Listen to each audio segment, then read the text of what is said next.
Hello, ladies and gentlemen, and welcome back to the Steel City Sports Report, where we talk everything Steelers, Penguins, and Pirates.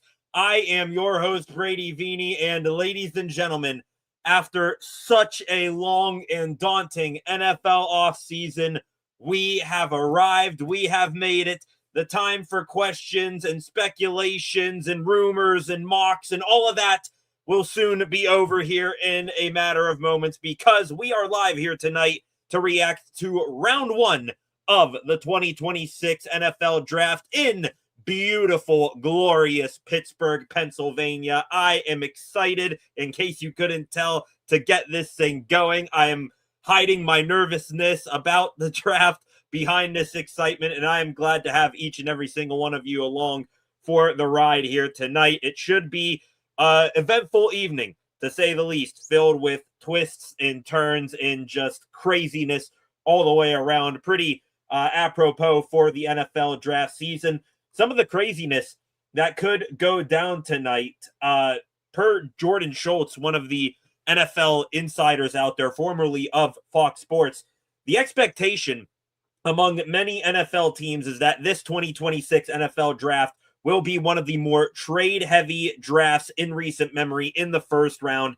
That is no surprise, given that there have been 23 trades since the start of the new NFL league year. Coming into this evening, there are a crazy amount of 6 teams with multiple first-round picks. You have the New York Jets. They pick at 2 and 16. The New York Giants, they pick at 5 and 10. The most recent NFL trade being Dexter Lawrence going to the Cincinnati Bengals. The Cleveland Browns picks 6 and 24. Kansas City Chiefs, weird to see them in this spot, 9 and 29, their draft picks tonight. And then the last 2 teams with 2 first-round picks, you have the Miami Dolphins at 11 and 30, and very much in the news cycle over the past couple of hours, the Dallas Cowboys. They pick at picks 12 and 20 in tonight's draft, and there is tons of speculation to, be believed as true that the Cowboys, they could be the team that makes the biggest moves here tonight. Not only do they have those 2 first-round picks, they apparently are looking to move up in the draft. There was a report a couple of weeks ago that Dallas Cowboys GM Jerry Jones said that he wants to move up ahead of one of the New York Giants picks to snag a player that they really like and screw over the G-men. That would be pretty Jerry Jones-like. What also would be pretty Jerry Jones-like, George Pickens today. He is in the news cycle. Pickens hadn't yet signed his franchise tag that the Cowboys said he will play under for this upcoming season. Turns out that is going to change in the other direction. Pickens, hours before the draft here tonight, he is going to sign that franchise tag. And the catch with that is that once he signs that franchise tag, he is eligible to be traded anywhere. So be on the lookout for a George Pickens trade here tonight. The team that we are here all to watch for tonight and see what they do. Of course, I am repping their merch. Got my terrible towel ready. Got the draft terrible towel right here on the back of my chair. By the way, a little bit of a side note. You'll notice at the bottom of the screen, I have the normal ticker banner here tonight. I have programmed the LED board over here. It will run through all of the first round draft picks here tonight. So keep an eye on that behind me if you can see it. If you don't, let me know. I'll try to fix it. All the draft picks tonight will be right there. The team that we are here to talk about tonight, the Pittsburgh Steelers. Please, from my lips to the football god's ears up above, my heart and my head, both my head and my heart, want one of 2 players here tonight.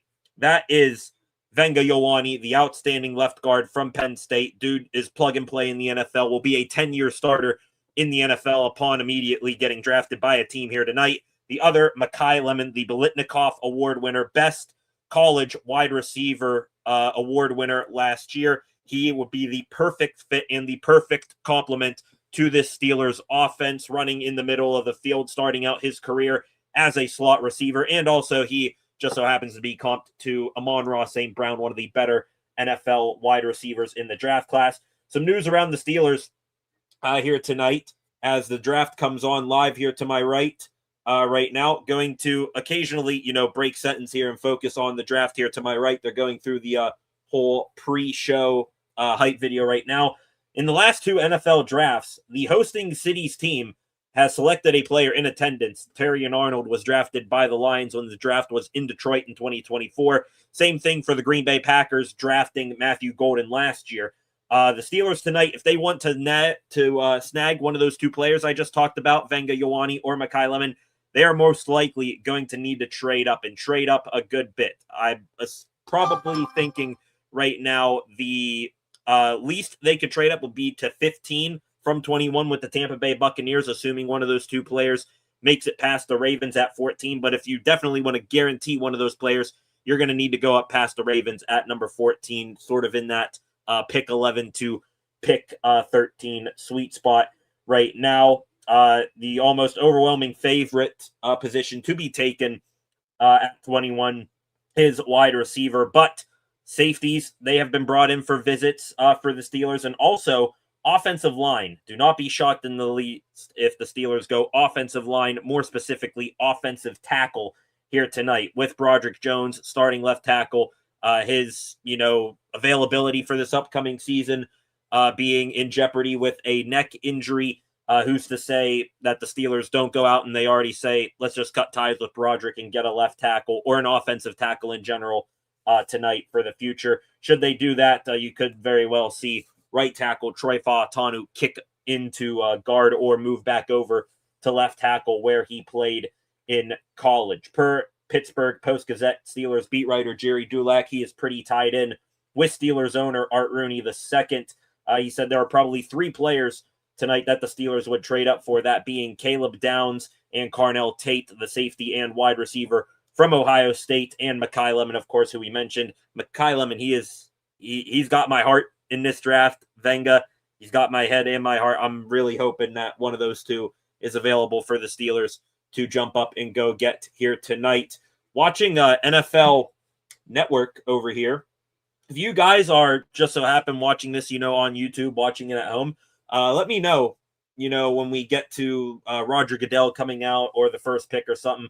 Let me know which of these channels, ESPN or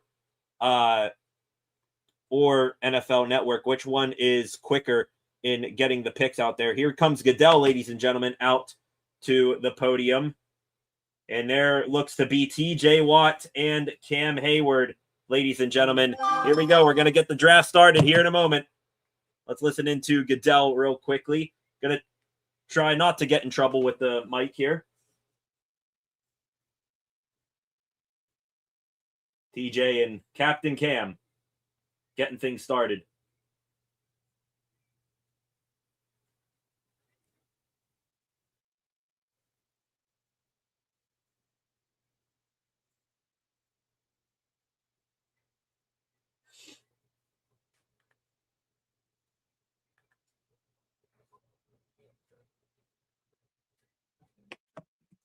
Damn straight, Goodell. Hell yeah. Lots of terrible towels there. I know, NFL draft, tons of different fan bases coming. It's still Pittsburgh dominant. Don't you get that twisted.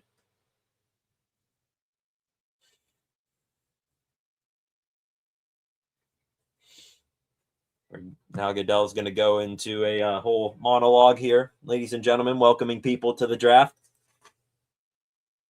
There's TJ Watt introducing him and Cam Hayward. To the comment section we go. By the way, those of you who are new here, on your way in tonight, please hit that subscribe button, like, share, and leave a comment in the comments section. Concepts in here. Happy draft day, SCSR, Goats, Flacco. Let's get it as well.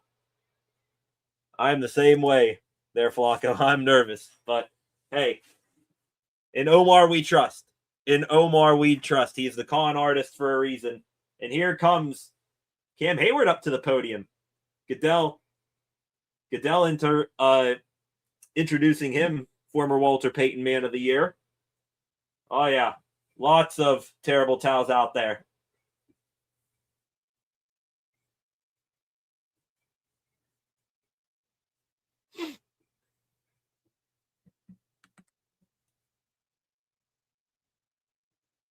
Uh-oh. They're bringing somebody else out. Oh, Mel Blount is coming out, ladies and gentlemen. There's our first Steelers legendary alumnus of the night, Mel Blount, walking out on stage. Gonna dap up Roger Goodell.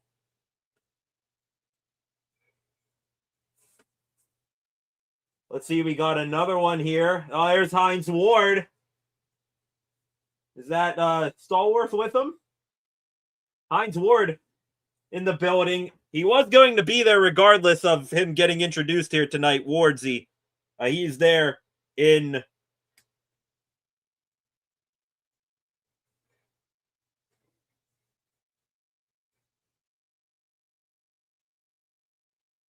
Ben Roethlisberger's coming out. There we go. Big Ben's coming out. Holy hell. We got the whole crew coming up, ladies and gentlemen. There's Big Ben. Back to Hines Ward. He is there tonight to support Jordan Tyson, the Arizona State wide receiver. Terry Bradshaw.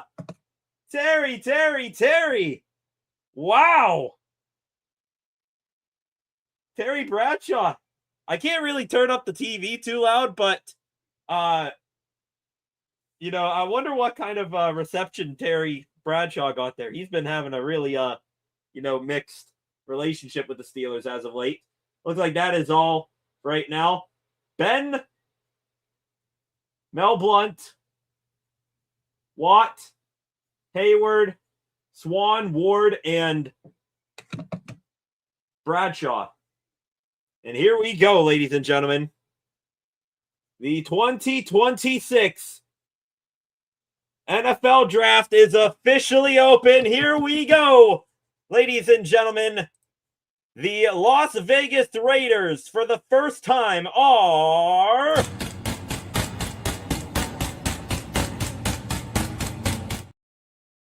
Here we go. Now, here's the thing. Update, just a reminder to all of you out there. The NFL Draft this year, they have shortened the time between picks in the first round. It used to be 10 minutes, and the draft first round would go on till past midnight.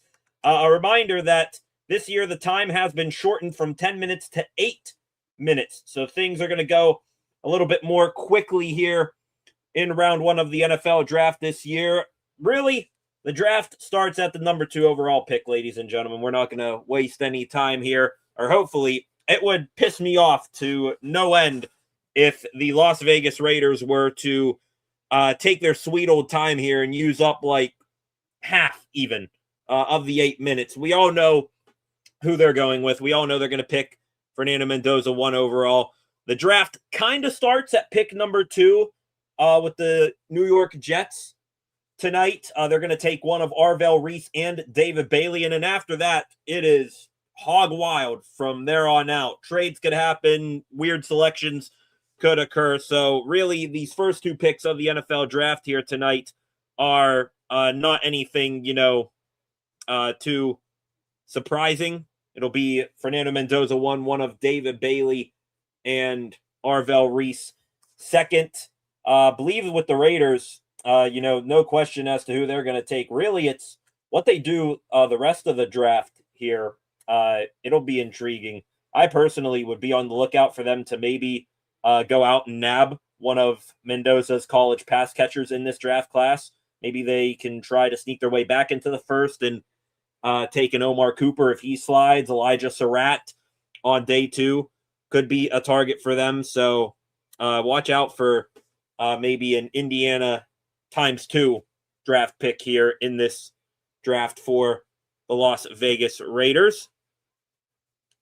You see me looking off screen here, getting set up. The Pittsburgh Pirates, they are in action right now. So I will, occasionally be looking here at this smaller screen, trying to see what the Bucs are up to here tonight. What an electric game last night for the Pittsburgh Pirates. O'Neal Cruz, a big bomb in extra innings to seal the Buccos win.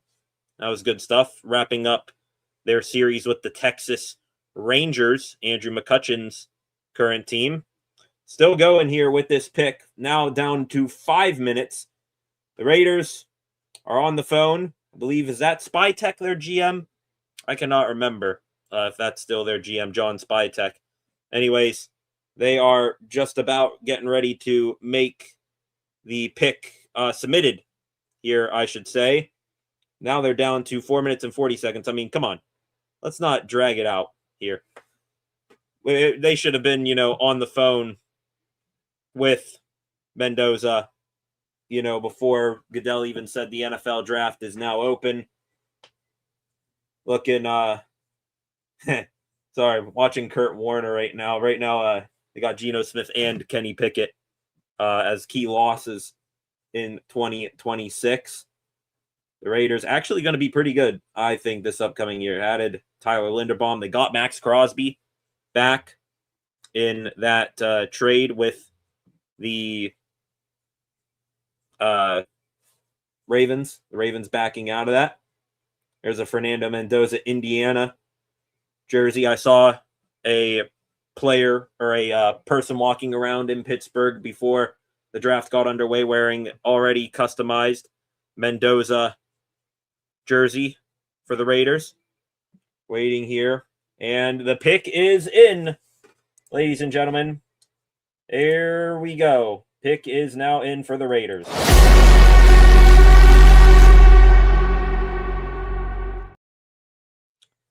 So Fernando Mendoza about to come off the boards. They already started, their highlight package for Mendoza right now. We'll get into his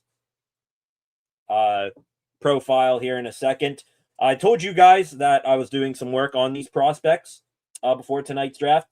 I didn't total up how many prospects in total, but I have about 18 quarterbacks scouted, about 27 running backs, wide receivers, 45 wide receivers I did homework on. Tell me that isn't a big target there for the Steelers. Tight ends, I think it's in the 20 range, if I'm not mistaken. Let me go here to the tight ends. Tight ends, 24 actually. 24 tight ends. Centers, 10 guards.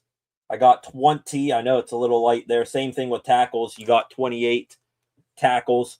On the defensive side of the ball, I think corner and edge rusher are probably my biggest areas. Defensive tackle, 25. Edge rusher, I got 19. Actually, that's one's a little skimpy. No, that's defensive end for 19. Edge rusher / outside linebacker, I got 23 of those. Middle linebackers, we got 27. And here comes Roger Goodell to make the pick. Ladies and gentlemen, here we go.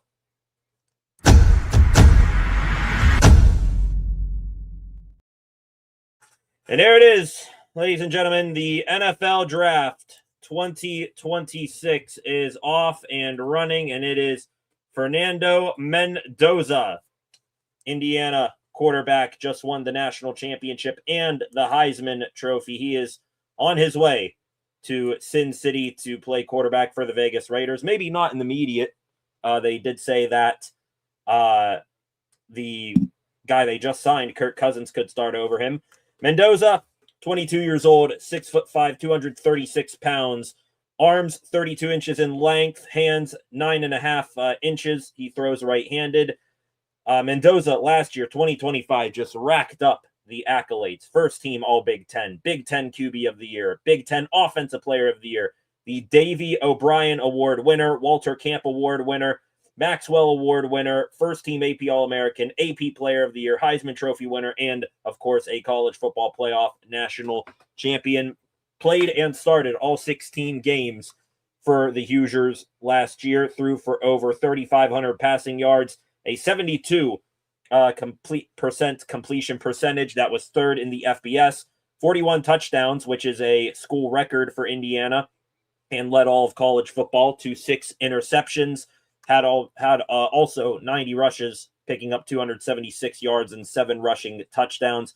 In his career, Mendoza over 8,200 passing yards, 71 passing touchdowns, 24 interceptions.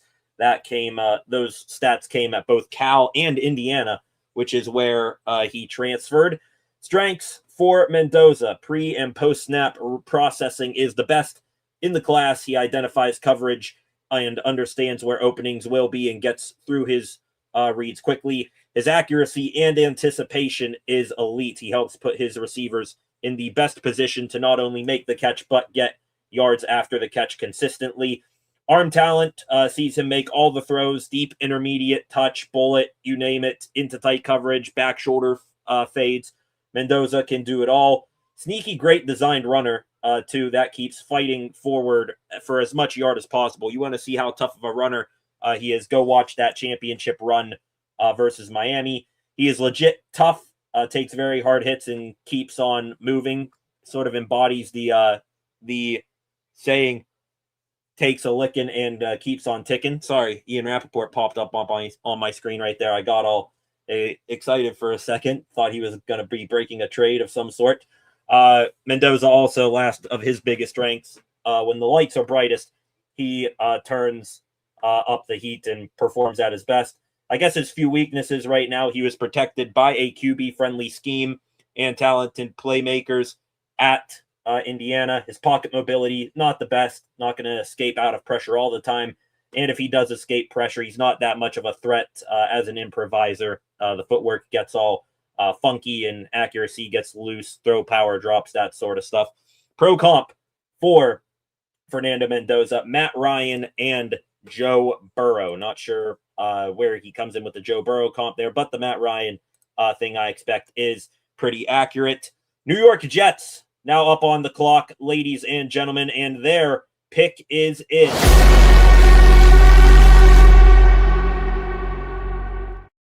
Back here looking at what the Jets are thinking heading into the night. Some rumors and reports around them. A bunch of eyes are on the number 2 pick. They're going to go best player available here. That will be one of Arvell Reese or David Bailey. They oddly enough canceled the visit with Bailey, so be shocked if I don't know if I'd be shocked or not if he's the pick here. At pick 16 later in this first round, that is to keep an eye on for them. They could take a wide receiver or they could go quarterback of their own with Ty Simpson. He is also there in Pittsburgh for the draft tonight.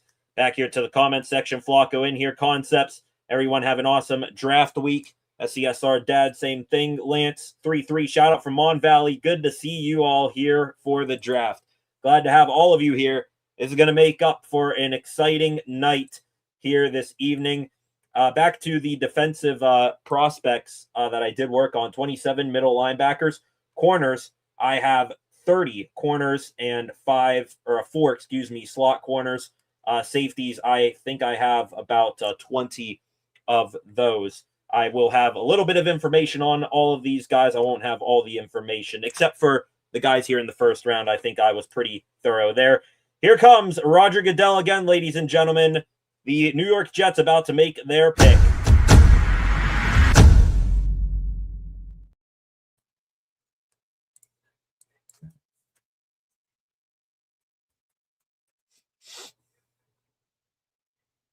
And there goes David Bailey.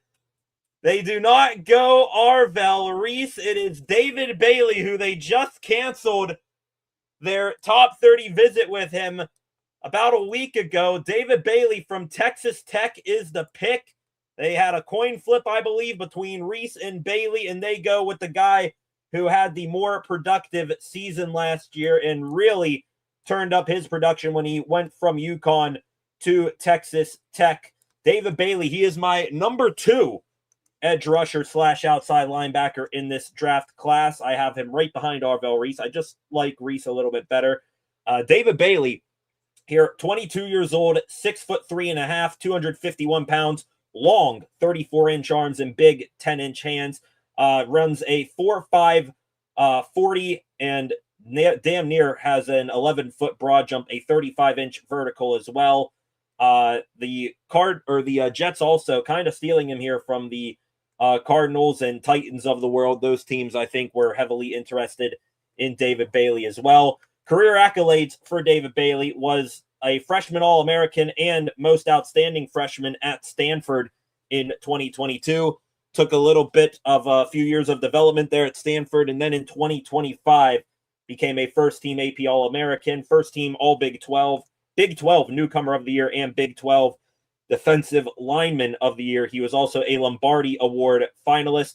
14 games for Bailey last year, 52 total tackles, 22 and a half tackles for loss. That was second in college football, and his 14 and a half sacks was most in college football last year for David Bailey. 3 forced fumbles and 3 pass defenses as well. Racked up 163 total tackles in his entire career, 29 sacks, 10 forced fumbles, those at Stanford and Texas Tech University across 4 years of work. Strengths for David Bailey: elite in quick short area twitch, reactive agility, and first step explosion to ambush offensive tackles before they know what hit them. He only speeds up as the rep goes on, does not slow down. He gains separation around the corner, doesn't give offensive tackles any time to recover. Naturally flexible in the hips and the feet. The bend allows him to dip around the edge and get around anchoring offensive tackles, compress the pocket, rack up productive snaps. A stick-to-it type of pass rusher is David Bailey. He always finds a way to win the rep. His counter move set features ghost moves, inside spins, long arms, you name it. And he is a dog against the run, though it's a lesser field for him. He fights through redirects, shows great body control, gets around blocks, hunts the ball carrier. His weaknesses, though, weight and size. Will need to prove it can play against power run schemes in the NFL. Could get overpowered there to begin his career. He does get displaced by chugging offensive linemen when they get full head of steam, but I mean, hey, who doesn't? And he does get fooled by misdirections and screens. That will leave him second-guessing his instincts and being out of position. Pro comps for one David Bailey. Brian Burns in 2019 is a body comp for him. He also compares to Nick Bonito and Dallas Turner, 2 men who were drafted, I believe, 2 years ago, if I am not mistaken. One thing I forgot to mention, I am pretty much going to be completely off of Twitter to begin the live stream here tonight. I don't want any picks being tipped to me on there. I want to react to live just the same as you people right here. And we got a reaction. Arizona Cardinals, they are on the clock right now.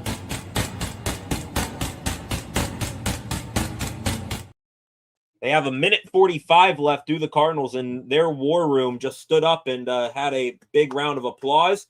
I assume that means they're going to make a pick here, and they are not going to be trading out of that number 3 spot. This is where we look for Jeremiah Love, ladies and gentlemen, the top running back in the class. The Cardinals have been fielding calls on the number 3 pick for a little while now, but if they stick and pick, growing feelings recently have been it is going to be Jeremiah Love, one of the best, maybe the best, actually. I'm going to say that. You take away positions, Jeremiah Love, probably the best athlete and football player in this draft here tonight. So Jeremiah Love, Pittsburgh guy too. He's not from Pittsburgh, but he loves the Steelers. He said growing up, would love to see Jeremiah Love be in the black and gold someday, but it is not going to be to begin his career. Pick is in for the Cardinals, ladies and gents.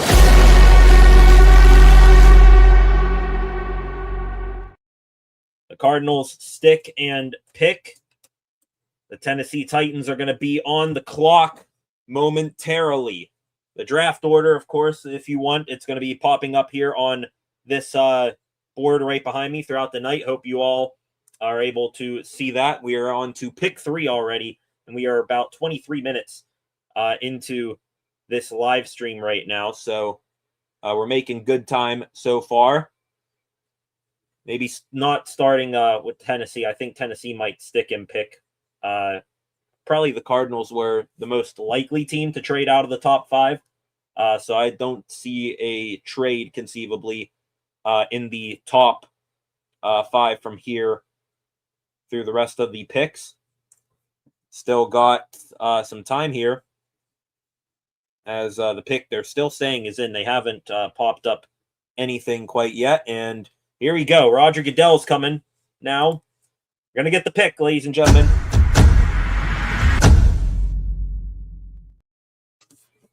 Do they go defender? Are they an Arvell Reese fans or offensive line maybe? Jeremiah Love, who knows? Let's see here.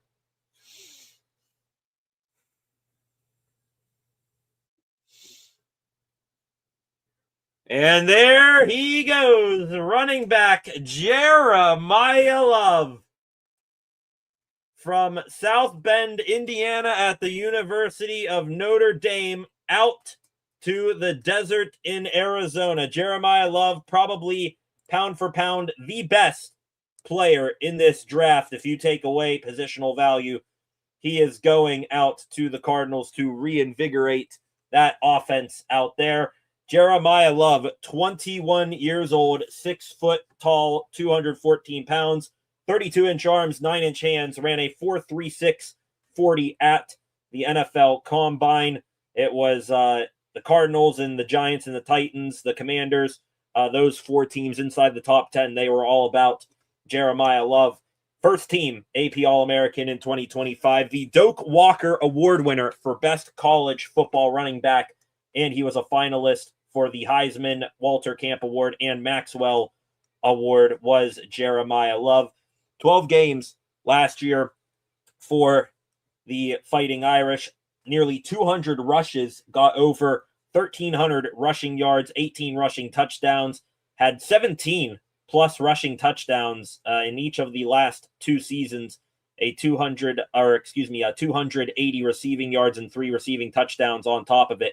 He had 21 total touchdowns last year, did Jeremiah Love. That was 3rd in the FBS, and it broke the Notre Dame record for total touchdowns in one season. Whose record did he break? A guy who I think we're going to be seeing later tonight make the Steelers' first-round pick, Jerome Bettis. A Bettis-Bussy record getting broken by Jeremiah Love at Notre Dame. Career rushing yards, 2,882, 36 rushing touchdowns in his career. Strengths for Love as he strongly hugs Roger Goodell. The most put-together player at any position in this class. He's the total package at running back. Loose and highly elusive, especially in space. He makes defenders not only miss, but just look absolutely silly. He has the explosion and breakaway speed to be a house call threat from any distance on the field. He is that good. I watched it live, him tear apart my Pitt Panthers back during the college football season. He's excellent at getting slim to hit and fit through the tightest of creases and gaps at the line of scrimmage. He can be a physical running back that both keeps his balance and fights for every inch. You want a outstanding look at Jeremiah Love and his balance contact. Go watch that red zone touchdown run versus Penn State in the college football playoff semifinals from last year. He was an absolute monster there. Catches everything that's thrown his way, too. He could be a slot receiver in the NFL. His only weakness that I really see, he will go airborne a lot and often, hurdling people left and right. That could lead to a higher risk of fumbling, but not many holes in the game of Jeremiah Love. His pro comps, DeMarco Murray is who he profiles body-wise, but tell me if not too many better running backs in the NFL currently that Jeremiah compares to than these two right here. Jahmyr Gibbs and Bijan Robinson type of players who we are talking about right here with Jeremiah Love. So the Cardinals got a stud. Let's just see if they are able to, make something with it. They've, been in a rebuild for a little while now, and let's see if they can finally do something with their first-round pick and new top weapon on offense. Maybe he helps open up Marvin Harrison Jr. a little bit more. We'll have to wait and see there. Lance 3-3 here. Linebackers are coming in later to get that edge runner money. Yeah, they kind of are there, Lance. Middle linebackers, not, big strapping lads like the days of Ham and Lambert and all that. You are seeing smaller, quicker guys, except for one linebacker that is going to come off the board here within the next couple of picks. Could be this pick right here, ladies and gentlemen. The Tennessee Titans pick is in.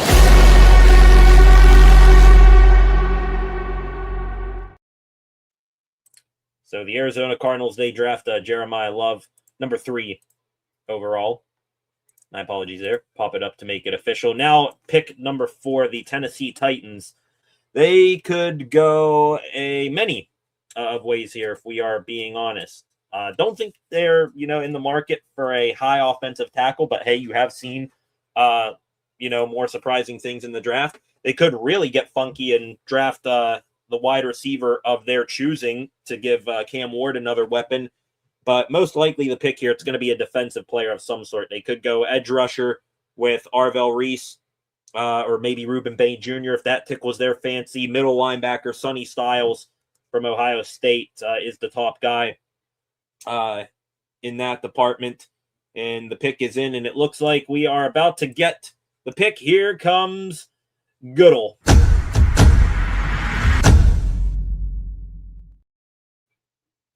Roger Goodell making the trek to the podium once again. They just showed him. I'm going to go the beautiful backdrop, Acrisure Stadium, behind the draft stage. Here is Goodell, ladies and gentlemen, with the 4th pick in the 2026 NFL Draft. The Tennessee Titans select. Oh, wow! There's our first shock of the night, ladies and gentlemen. Woo-hoo-hoo! They do get a weapon for Cam Ward. Carnell Tate, the wide receiver from Ohio State, number 4 to the Tennessee Titans. They pass on both Arvell Reese and Sonny Styles. Wow. Carnell Tate. And that is shocking. That also kind of hits me in the soul a little bit, because now I have a feeling we're going to get a much higher run than usual on wide receivers in this round 1. But Carnell Tate to the Tennessee Titans. Wow. There's our first curveball of the night. Ladies and gentlemen, let me go here to Carnell Tate in the wide receivers category of my rankings. In my wide receiver rankings, Tate, not one. I went against the grain. He is my number 2 wide receiver in this draft class. Tate, 21 years old, 6'2", 192, 32-inch arms, 10-inch hands, runs a 4.5 40. Was a top 30 visit with the Titans. The Titans took him ahead of the Giants, Saints, Chiefs, Browns, some other teams, Commanders that were looking at him. I thought for sure Tate would be a surefire pick for the Browns if he made it there, but they aren't even going to get the chance here. Career accolades for Carnell Tate. Was a national champion with the Buckeyes and quarterback Will Had in 2024. Last year, a second-team AP All-American, first-team All-Big Ten, and first-team academic All-American. I think he was also in consideration for the academic Heisman. 11 games played last year for Tate, missed 3 games with a calf injury. Mostly lines up out wide as a slot or out wide as a vertical threat. 51 receptions for 875 receiving yards and 9 touchdowns last year for Tate. 37 games in his career, racked up over 1,800 receiving yards and 14 touchdowns. Strengths for Carnell Tate: a big play threat at all time, frame, on-field speed, ball tracking skills, vertical capabilities. All of that makes him a threat down the field at all times. Doesn't matter if it is single or double coverage. Quickness and hand fighting at the line of scrimmage sees him beat press coverage more often than not. His route running is crisp. He's not just, a run straight line type of dude. His route running is well coached. There's little to no downgrade there in comparison to his other abilities. Maybe the best wide receiver in the class at high pointing the football, thanks to his strong hands. Doesn't let anything go. Can be a sideline threat. Hauls in boundary grabs with balance and a big catch radius. Already has the wherewithal to get both feet down in bounds. He's slippy, like soap, and elusive with the ball in his hands, one-on-one in the open field. Not many people are going to tackle him down in one-on-one situations. Lastly, he's a proud competitor. Did not take the easy road in his college career, which I respect in today's era of college football. He didn't leave, and he produced at Ohio State, which is pretty much wide receiver in college football. He played behind and with guys like Marvin Harrison Jr., Emeka Egbuka, Jeremiah Smith, who's going to come out in next year's draft, and he made a name for himself to be the 4th overall pick. So congratulations to Carnell Tate. His weaknesses, though, pretty minor. Durability will be a fair concern given his frame.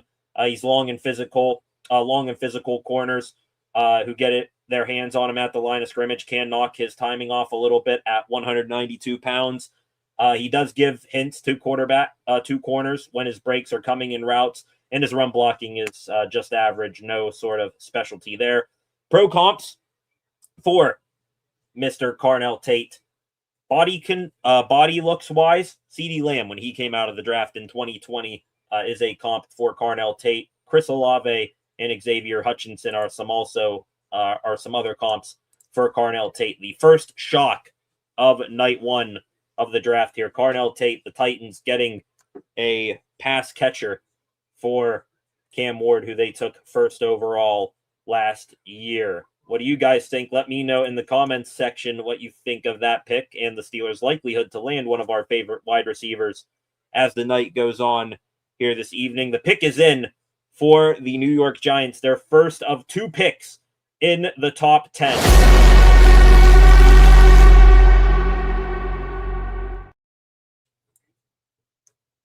The Giants trading away Dexter Lawrence last weekend to get the number 10 overall pick, and they sit here at number 5 overall pick, and let's see what they do.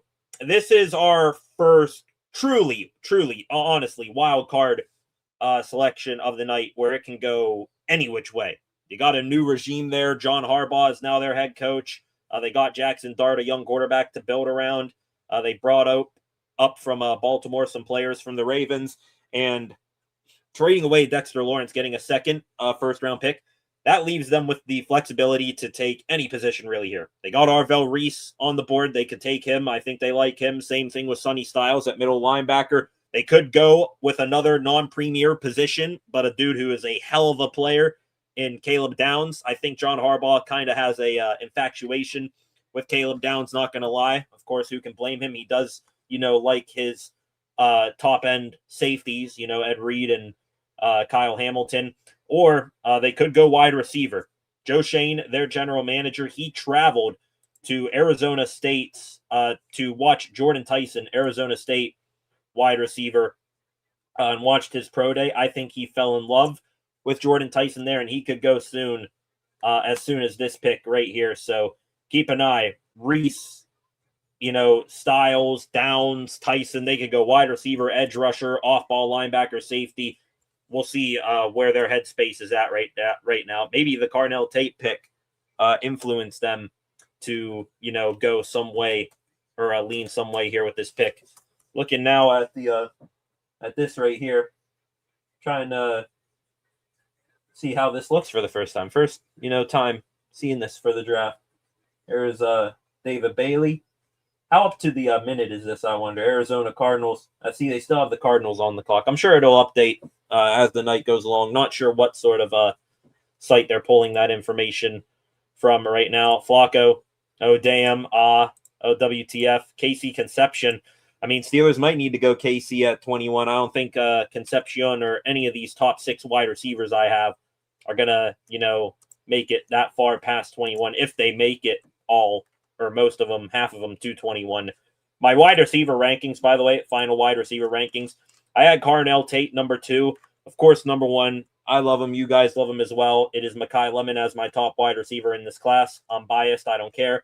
Jordan Tyson 3, Omar Cooper Jr. 4, Casey Concepcion 5, and Denzel Boston 6. And here comes the pick, ladies and gentlemen, for the New York Giants.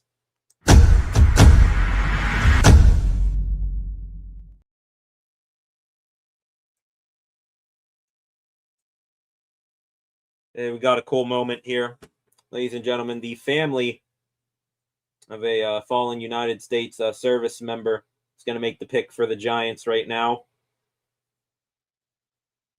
Sure, a surreal moment for them. Also, cool moment. See here where the Giants go with this pick. Could go anywhere. Update on the Pirates game. You got Bubba Chandler on the mound tonight for the Bucks. Bottom of the second with 1 out. 0-0 score. And here we go. The pick for the G-Men, ladies and gentlemen. Which way are they going to alter this draft?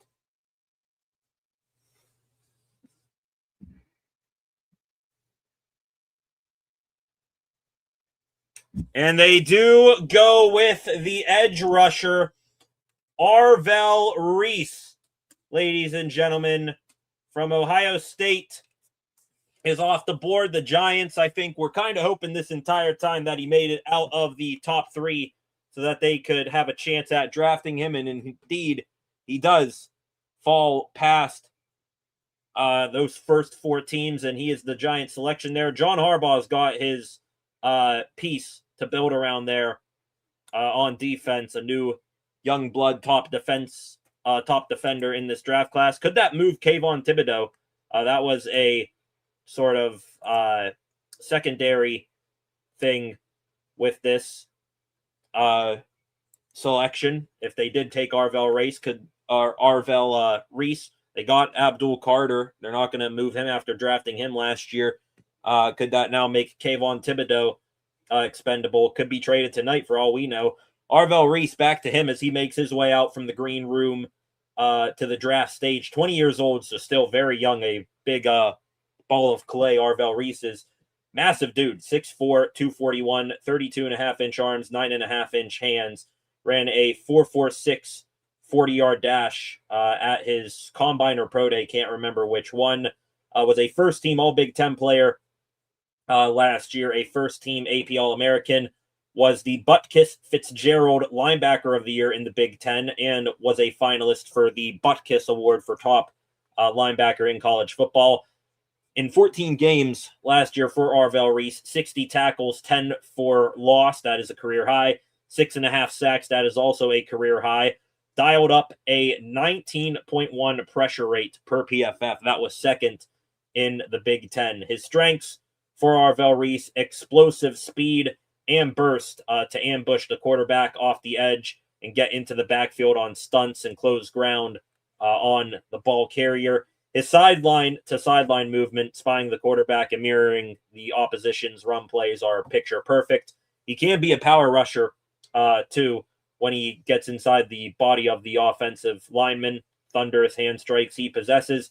Keeps offensive linemen always working, does not quit on a play. Pairs his run and dip edge moves with speed and bull rush counters. Has developed good patience, diagnosing the play. He develops the play in his mind fast, and he triggers downhill with excellent timing as a run defender. And you can call him Mike or Will Reese as well. He is super versatile, can play all linebacker positions with excellent timing as a run defender. He is going to be a nice get piece there for John Harbaugh up there in New York. Weaknesses for Arvell Reese: might be a bit light right now, just 241 pounds. He'll, I'm sure, add some few pounds as he gets older in the NFL. Has all the potential in the world, but will need to continue development with his lack of experience. 3 years at Ohio State.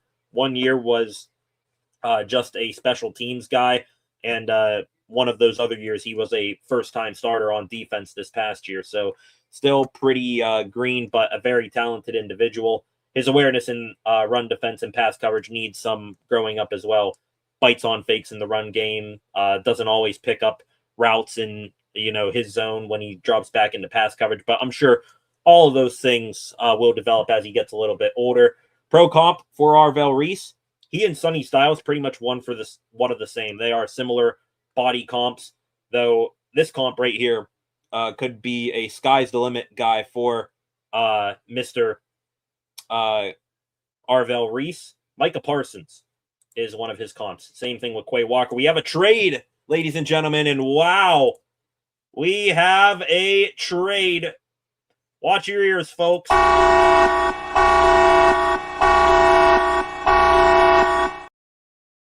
The Cleveland Browns, who I think just about everybody had taking a wide receiver and it being Carnell Tate, they have traded out of the number 6 spot, and trading up from number 9 is the Kansas City Chiefs. The Chiefs are on the clock, and I think that they love someone that is on the board. Could be a Caleb Downs or a Sonny Styles, a Mansour Delane. Their pick is in, and they're about to make that pick immediately.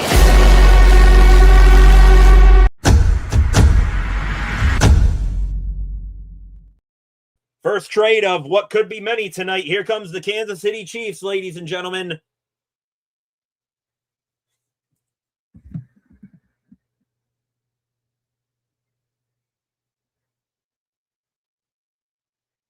Wow, okay.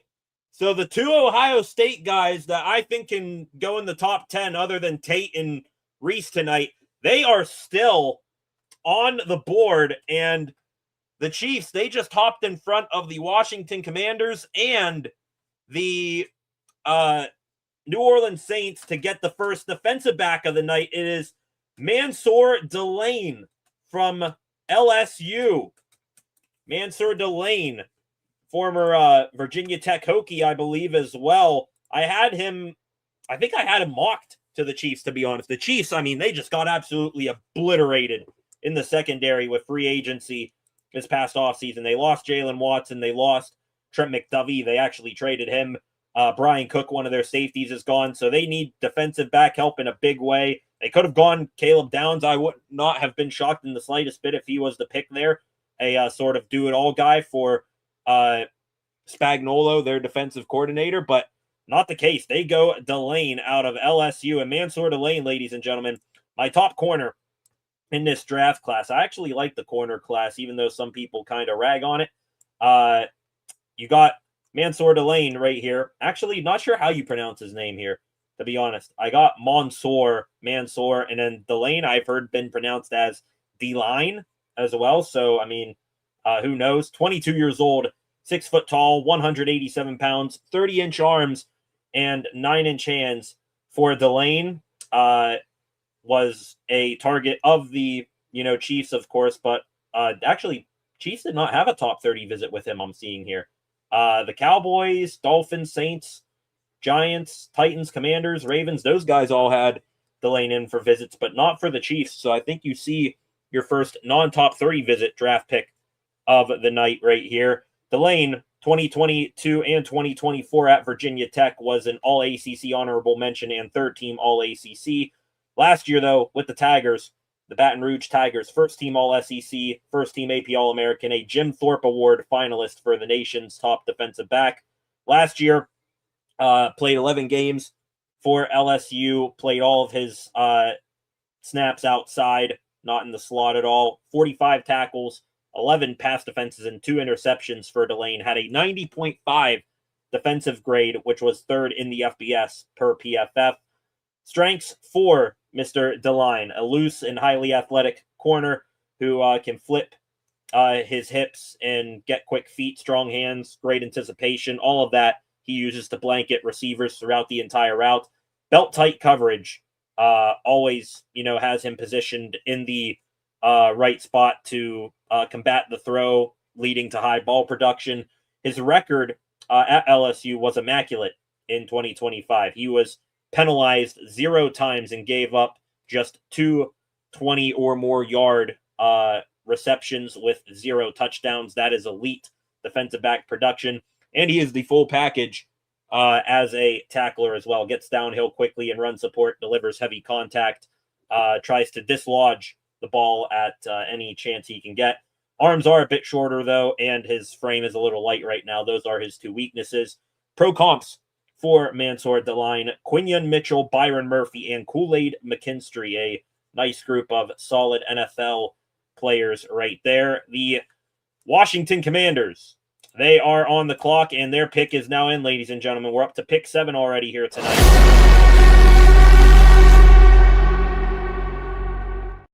Let's see who the Commanders, like Sonny Styles and Arvell Reese, Caleb Downs, are still there, and they're bringing out, looks like Swan and Bussy are back. Bettis is there. What the hell are they doing out here with the Commanders selection?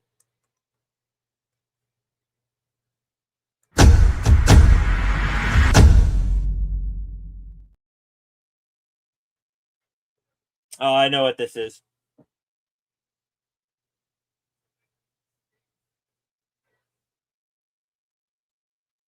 Looks like Arik Armstead, who I think is with the Commanders. Walter Payton Man of the Year. He might be coming out here to make this selection. Let's see here.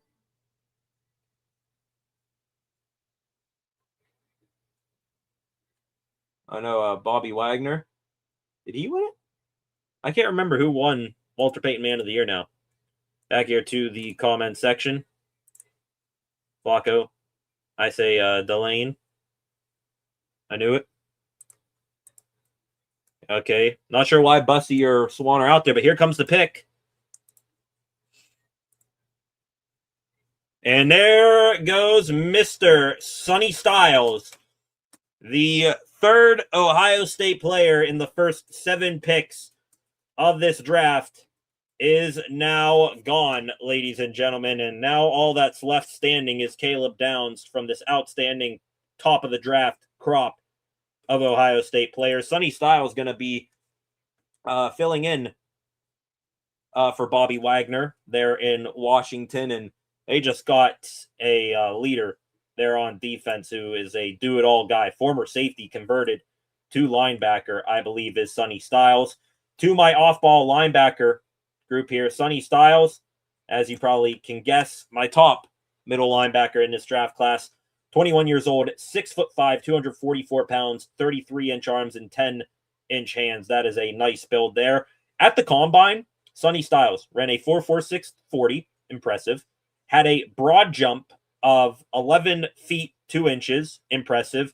His vertical, 43.5 inches on the vertical for Sonny Styles. That is the highest vertical by any player that is 6'4" or taller since 2023. So impressive stuff there from Sonny Styles, an athletic freak, to say the least. 2023 All Big Ten honorable mention with the Buckeyes. 2024 was second team All Big Ten and a national champion. And then in 2025, second team AP All-American, first team All Big Ten for Mr. Styles. His brother Lorenzo is going to go at some point later in this draft, probably day 3.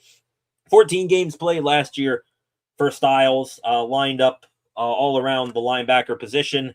82 tackles, 6.5 tackles for loss, 1 sack, 1 forced fumble, 3 pass defense, 1 interception. Not the most, godly statistics, but the athleticism and the right coaching will get him where he needs to be.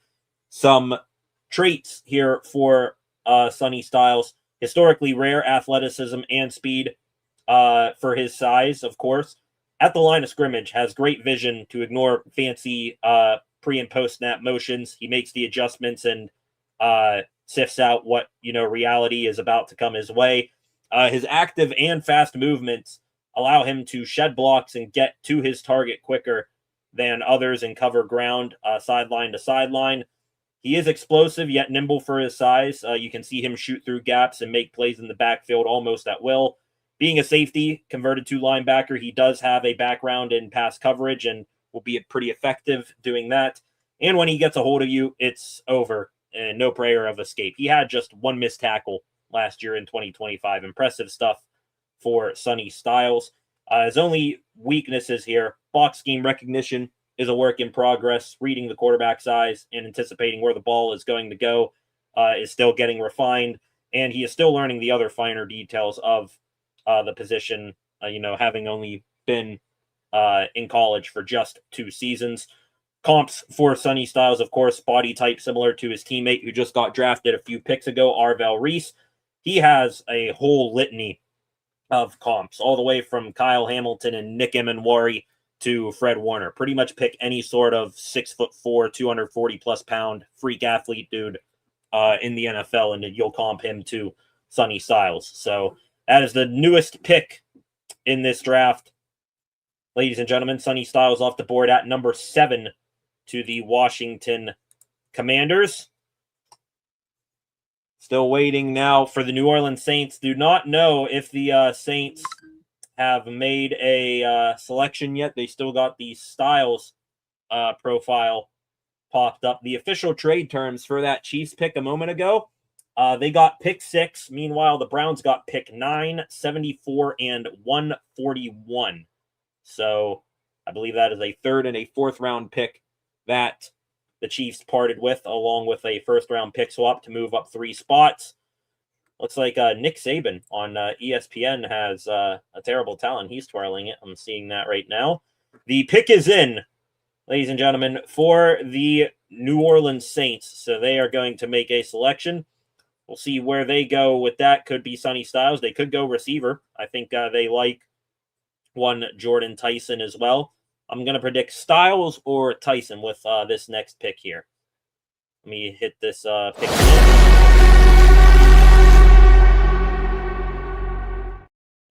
And real quick, as this commercial is going on, I'm going to take a quick break. Be right back here in a minute. Stay where you are.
Welcome back, ladies and gentlemen. The pick is in for the New Orleans Saints at pick 8, and here comes Roger Goodell to make the pick.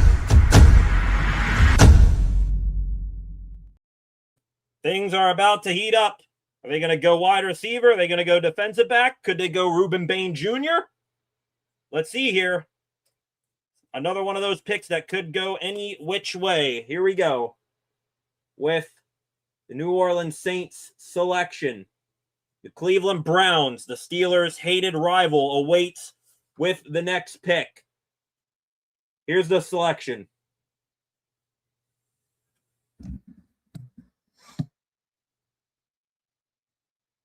And there goes our second wide receiver of the night, ladies and gentlemen. Jordan Tyson is gone. Thought he had a high likelihood of going to the New York Giants at 5. If the Cleveland Browns, if they stuck and picked at pick number 9 or pick number 6, excuse me, I thought that they also would have an excellent chance at drafting Jordan Tyson. But instead, Tyson, who has Hines Ward in support with him, there is Ward right there.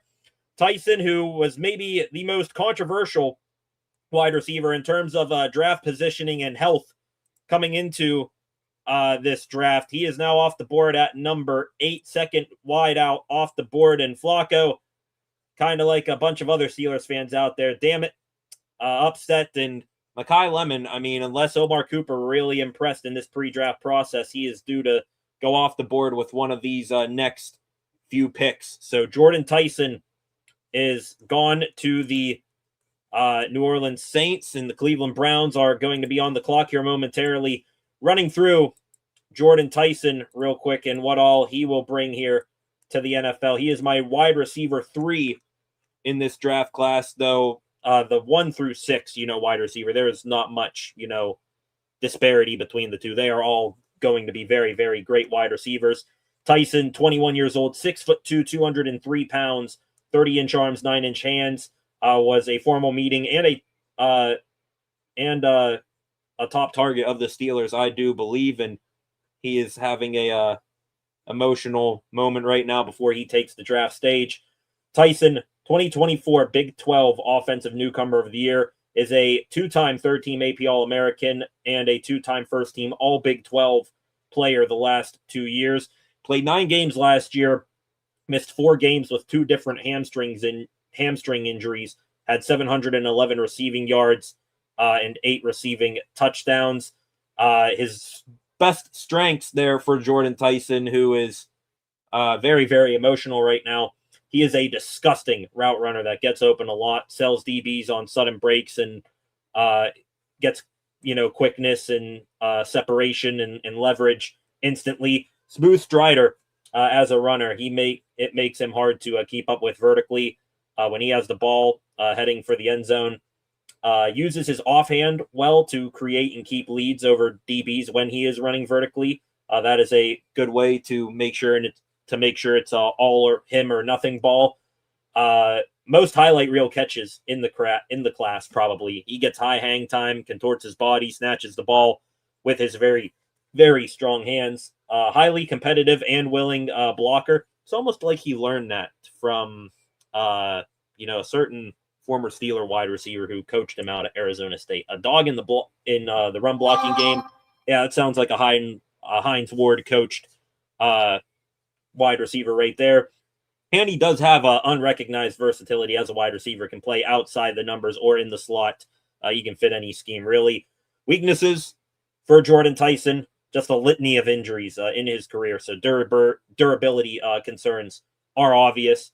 ACL, MCL, PCL, tore those in 2022. 2024 broke his collarbone. 2025 multiple hamstring injuries. Let's just see and hope that he stays on the field. Does get a case of the dropsies from time to time. Those are, not hands drops whatsoever. They're pure focus. And his overall straight line speed is just average. It, won't be anything that, burns corners downfield too often at the next level. Jordan Tyson, pro comps for him: Terry McLaurin, Jackson Smith and Jigba, Jerry Jeudy, and everybody's favorite former crash out Steelers wide receiver George Pickens has been comped as a play style to Jordan Tyson. And with that, ladies and gentlemen, we now focus in on this next pick with very much nervousness. The Cleveland Browns are on the clock, and they have been a team where, kind of like the Steelers, it's been offensive line and wide receiver in the first round, and not much disparity between where they're going to pick there. I think they're big Caden Proctor fans, maybe even Francis Maui Noah fans, so they could go with one of those 2 top tackles right here. Or I would absolutely crash out if they take Mr. Mekhi Lemon right here. I hope to God not. The pick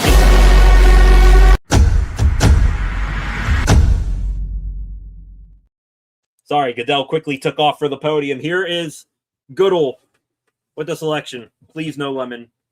Please no Lemon.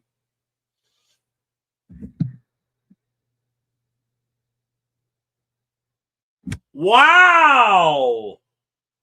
How about that? How about that, ladies and gentlemen? The Browns, thank God, they didn't take Mekhi Lemon. I'm happy with that. They did not go either of the tackles that I thought, though. I thought Francis Maui-Noa could be a guy to them, been mocked to the Browns quite a bit. And I thought that they were in love with the just absolute monster of a human being in Caden Proctor. Instead, they go with a guy that the Steelers apparently were high on and that the Steelers had for a top 30 visit not all that long ago. Spencer Fano from Utah is now a Cleveland Brown. Wow. Did not see that one coming. I got to tell you, with the offensive tackle group. So Fano is gone off the board. Let me go here to the tackle group, ladies and gentlemen. Spencer Fano, my number 2 tackle in this class. I right now have right in the middle of Maui-Noa and Proctor as my top 3 tackles in this draft class. Fano, 21 years old, 6'5.5", 311 pounds, 32-inch arms, 9-inch hands, explosive athlete of a tackle as well. Ran a sub 5.40 and had a 9.3 broad jump, a 32-inch vertical. I'm going to pause here, ladies and gentlemen. The New York Giants immediately got their pick in, and they're picking right now.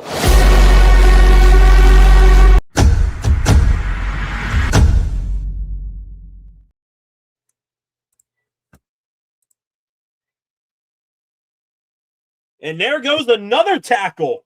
The tackle run has begun, ladies and gentlemen. That has been speculated.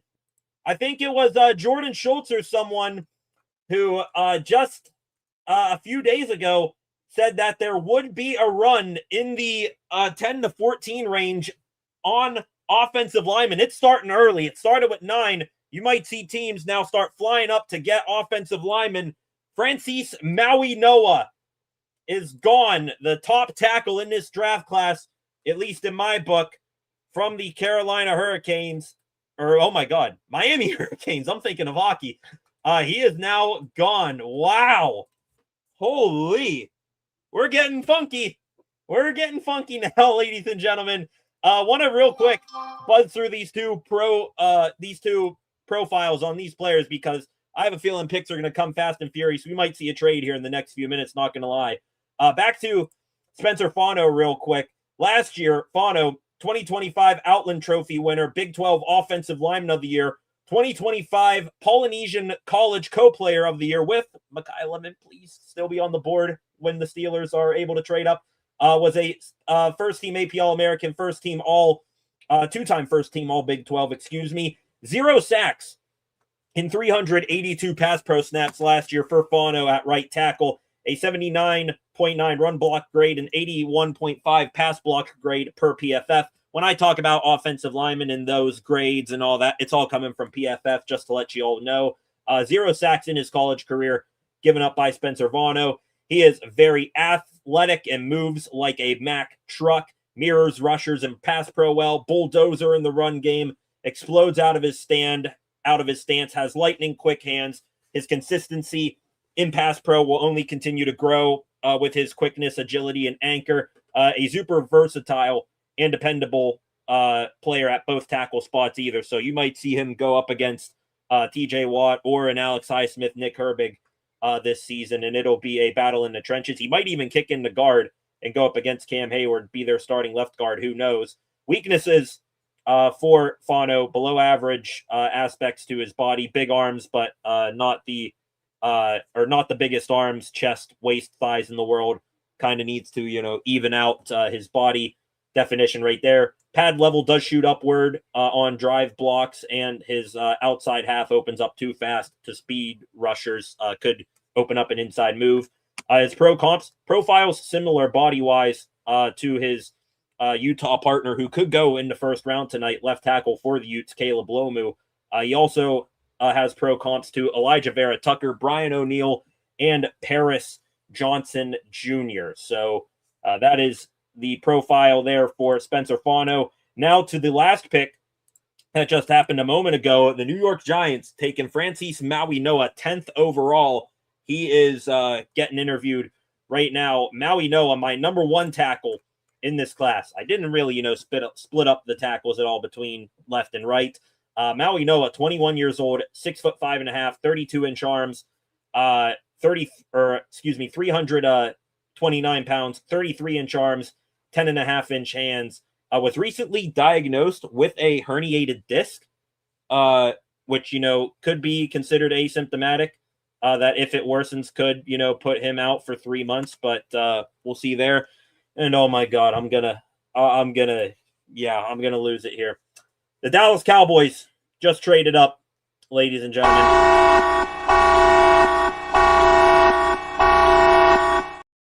The Cowboys are now on the clock. They just swapped 11th and 10th picks with the Miami Dolphins, and I would hope to say that they are going to be,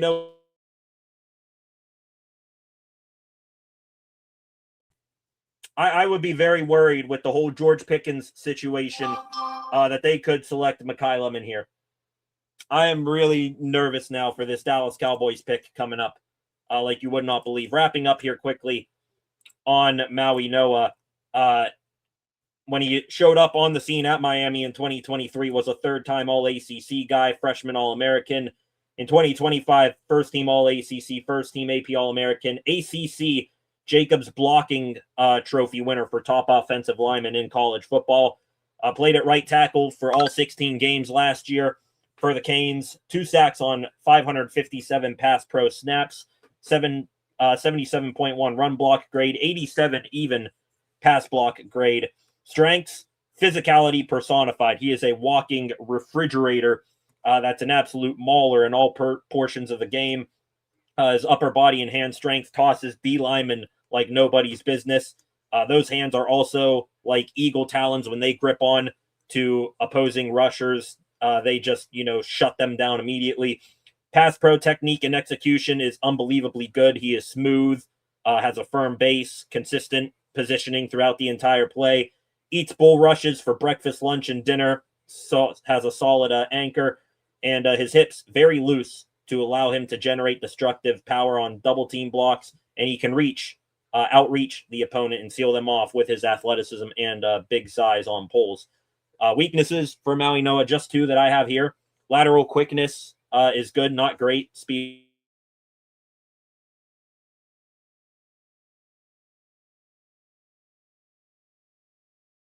to slip off the block. Pro comps to Francis Maui Noah from a couple of sites. I'm not sure if this is because, he's got a Polynesian heritage. 2 of his pro comps, Penei Sewell and Talis Fuaga, but if you're looking for something different, Darnell Wright from the Chicago Bears is a pro comp for Francis Maui Noah. And now we shift here to the Dallas Cowboys. THP, I'm seeing you in here. I'm not sure why you're crying. THP, if I'm hoping that you're not, spoiling a pick here. Please, I don't want you to take Mekhi Lemon. That's all I ask. I am hoping and praying to the football gods up above that Mekhi Lemon survives these next 3 picks. Because I think Dallas, if they want to move off of George Pickens, they can take him. The Miami Dolphins, they can definitely take him. I mean, they got Malik Willis, but Jalen Waddle, bye-bye. They have Jack you-know-what for offensive weapons. And in the LA Rams, I think they're the team that Lemon is just built for, to be in the slot there with Devontae Adams and Puka Nacua. Oh, I'm nervous for this pick. I'm nervous for these next 3 picks. I'm going to be a nervous wreck here. If Lemon can please fall out of the top 14, I will be happy. Here comes the pick. Oh no.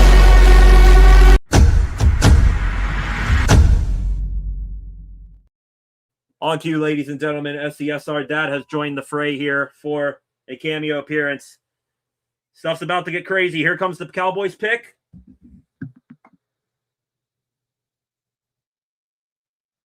And they do go safety. There we go. There's bullet number 1 dodged.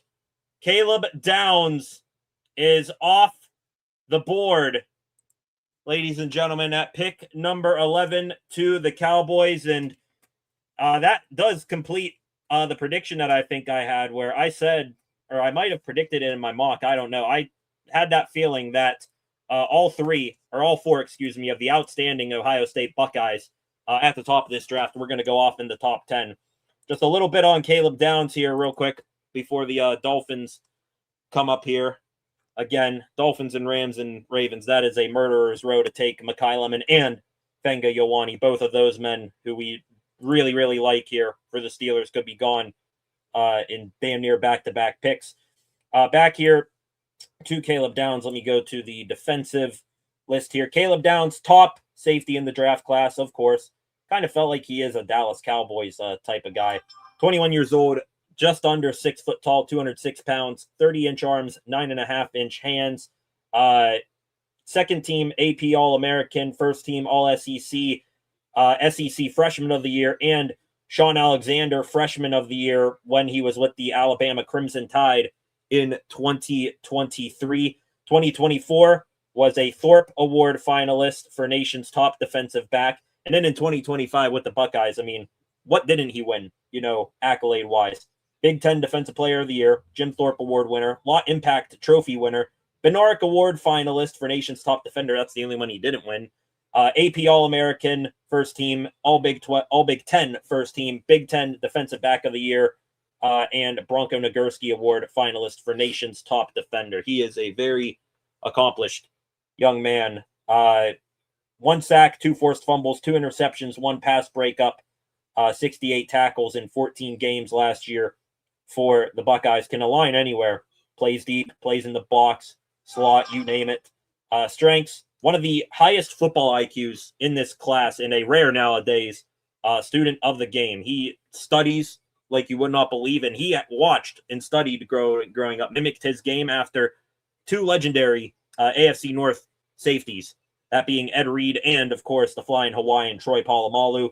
That IQ shows up on the field, processes information like a supercomputer, can move all around the field, but is best as a big-time disruptor near the line of scrimmage. Tackling ability is technically sound and aggressive, and his hip fluidity and body control helps him transition from his back pedal on route mirrors and breaks and such like that. Occasionally will take risks that don't pay off, and he can have problems against bigger targets, but those are his only blemishes. Pro comps for Caleb Downs here. Antoine Bethea, when he came out of the draft in 2006. Eric Weddle, who retired a couple years ago from the NFL. And Caleb Downs right here, former Bucco. He's funny. Gets drafted to the Cowboys, a former Steeler rival. Studied Troy Polamalu growing up, in his play style, mirrors that of Mick Fitzpatrick. So the Cowboys, they get their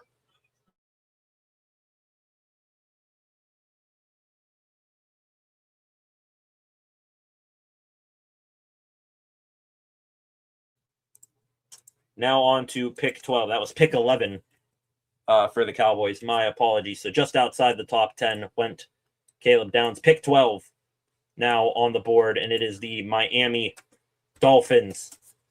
Miami, do something smart. I mean, you can get pass rushers later on in the draft.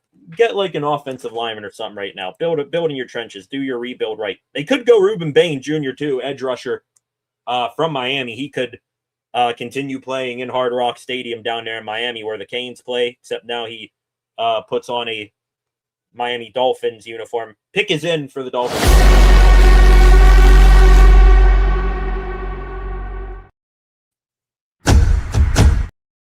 Wrong thing, ladies and gentlemen. Okay. Pick is in, and here comes the selection for the Dolphins, ladies and gentlemen.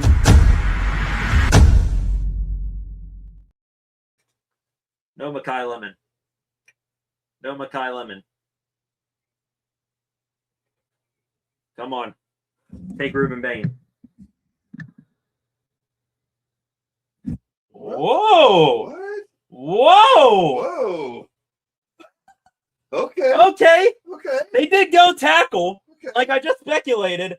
Though the last tackle that I would expect to go to hot as hell Miami, Florida, would be the biggest, heaviest tackle in the draft. Caden Proctor, ladies and gentlemen, that I don't think anybody had going to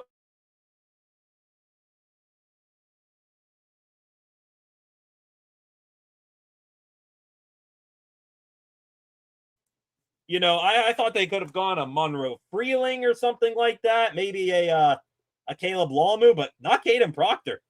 Wow. Proctor is gone off the board to the Dolphins. To Caden Proctor, ladies and gentlemen, his draft eval here. Third top tackle in this draft I have him as, but if he is able to, get his weight right, he could be the best tackle in this draft when it's all said and done. He is Proctor here. I got Maui Noah Fanu. There's Proctor, number 3. 6'6.5", 352 pounds, though he has been known to be up there near 400 pounds at times. 33.5-inch arms, 10-inch hands. He is an athlete. He carries that weight well. Don't you mistake it for a second. Last year was the Jacobs Blocking Award Trophy co-winner with Trey Zune of Texas A&M. He'll probably go tomorrow or Saturday. Lombardi Award finalist for the nation's top lineman as well. Second team AP All-American, first team All-SEC. At left tackle last year for the Crimson Tide. Started all 15 games. Gave up 2 sacks, just 2 sacks on 611 pass pro snaps. Had an 81.1 run blocking grade and an 84.2 pass blocking grade. He, Proctor, his biggest strengths, enormous and strongest offensive lineman in the class. He's got a heavyweight punch, excellent hand strength. He benches Proctor. He can bench 535 pounds, and he can squat 815 pounds. That is insane there from Proctor. Powerful when he is both on the attack and being attacked. He can drive opponents back and anchor down well. Seals running lanes and gaps with his massive frame and length. Quickness and change of direction out in space is damn good and intimidating for a 350-pounder. Men his size should not be able to move the way he does. Showed real toughness to keep fighting and stay in games in his career. And he played through a torn labrum the entire season at one point. So he is a tough dude. Also, if you want to get a little bit funky with Caden Proctor, he does know how to catch passes. He did that once or twice at Alabama.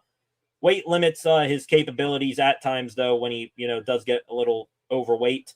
That could be an issue. A good number for him right now is 350, but he was once nearly 390 pounds.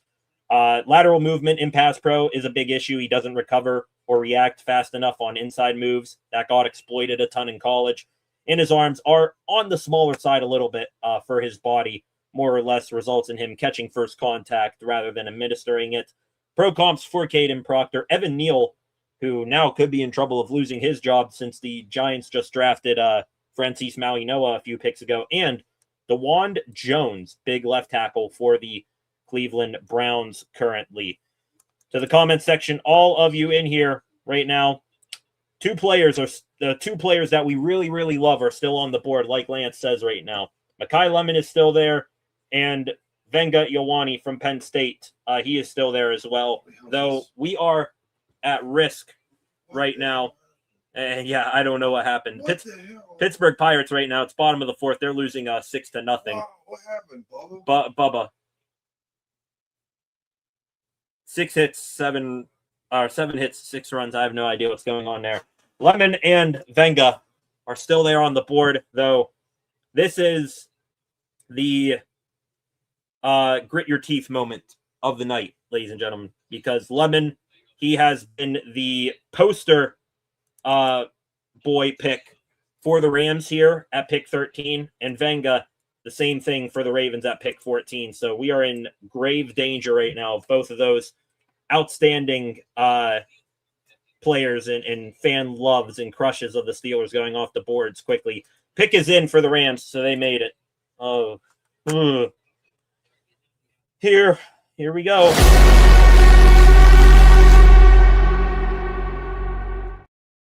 Pick number 13. To those of you joining in the chat too, I mean, I'm not sure how you feel about the draft. No spoilers. We want to react live here to these picks. I know, you got your Albert Breers and all that of the world out there who probably, know these picks 2-3 minutes in advance of the selection here, but we want to make sure that we keep the draft suspense building here on the channel.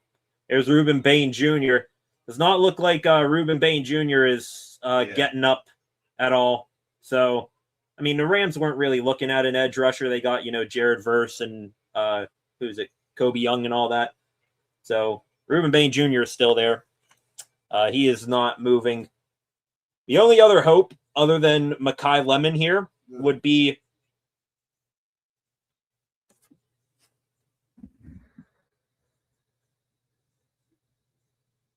okay. Ian Rappaport is talking here. I don't think he has any trade news. The only hopes here, for the Rams not to take Lemon is if they value Omar Cooper Jr. more. That could be a possibility. If they go offensive line, I mean, they could go with a solid right tackle right now, though it is early to take some of the other tackles. Or they really want to lose their mind and prepare for life after Matthew Stafford. They could be the team that takes the crazy high selection of Ty Simpson, the quarterback from Alabama. So we're waiting to see here. Still waiting. They are taking a good old time. We're really letting this marinate out because, of course, they are here.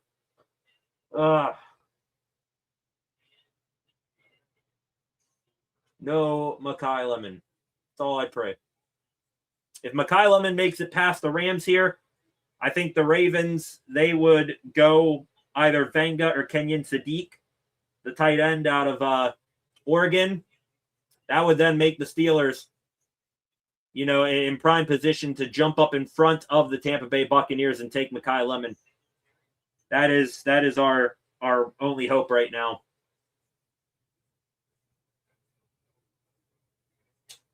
They're talking a absolute ton right now, both Ian Rappaport and Daniel Jeremiah, about Ty Simpson. I'm hoping that means somebody is in their ears saying, hey, talk up the Alabama quarterback because he's about to get taken off the board right now. Oh, please take Ty Simpson or take, an offensive lineman. Taking Ty Simpson, honestly, wouldn't be the worst thing in the world for Simpson himself. Goes out to a warm weather climate in a dome. That could, be very beneficial for him in his career. I think he'll be a dome stadium quarterback. Here we go. The big football just popped up there. Here comes the selection. Let us pray.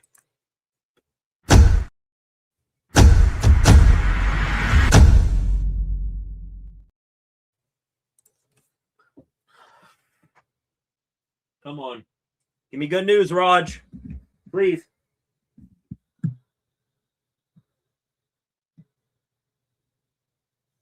Wow! They went Ty Simpson! Holy hell! Wow. Oh! Makai Lemon gets past the Rams! Are you kidding me? Wow! Another big shock! And Simpson is going to LA! Boy! THP told you bedtime. He's done. By the way, Brady, I'm only watching the podcast for updates. I have no clue who's picking. Okay, THP, all good. Wow, Ty Simpson is off the board. Oh my God. I thought he was going to be, a pick at 20 for the Cardinals again. Or no, that's the Cowboys. My bad. I'm thinking of my mock I did last night. Could have gone to the Cardinals later in the first. Could have gone to the Jets at 16. Ty Simpson past the Rams. Are you kidding me? Holy hell. I'm in shock right now. Makai Lemon might fall. Let's hope that the Ravens don't take him. I don't think he's the top of their priority list. Knock on wood here. Ty Simpson gone in the first round, ladies and gentlemen. We'll go to his quarterback profile. Simpson, not my favorite quarterback that, was, a potential pick for the Steelers in this draft. But he is, overall the second best quarterback in the draft. Not the biggest dude in the world. 6'1", 211, 31-inch arms, 9.5-inch hands, 23 years old. He does have, he was a finalist, I should say, for the Manning Award, nation's top quarterback, and was a second-team All-SEC guy last year. 15 games played, 15 starts last year for the Tide. 3,500 passing yards, a little over that.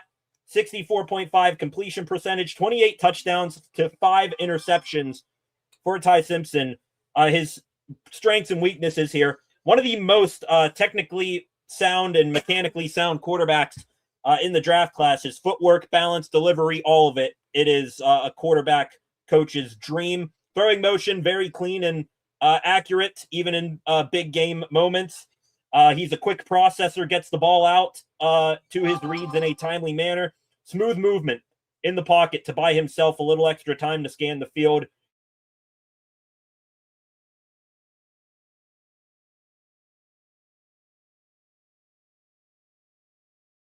Earlier, he is a committed person who didn't take any handouts in college. He didn't transfer out of Alabama, sat behind, Jalen Milroe last year, stayed there, wanted to start, and that actually more or less plays into his weaknesses there for Ty Simpson. He is a very limited college starting quarterback, just 15 starts last year for Alabama. That's it in his college career. That is an infant for a quarterback that now, thankfully, is going to go sit behind Matt Stafford. His performance really declined down the stretch last year. I think that was probably due to an injury he fought through. His arm strength is, enough, but it's not a cannon. Don't, get that twisted as compared to some other quarterbacks in this class. And his body mechanics and stature did shrink when he was pressured, leading to fumbles and turnovers. So that's the skinny on Ty Simpson, who goes 13 to the LA Rams, and his pro comps here, similar build to Brock Purdy when he came out of the draft in 2022, Mr. Irrelevant. CJ Stroud also another comp for Ty Simpson. Wow. So there we go. The Rams, they pass on Makai Lemon, and the pick is in for the Baltimore Ravens. Watch out, Venga Ioane. We're on that watch now.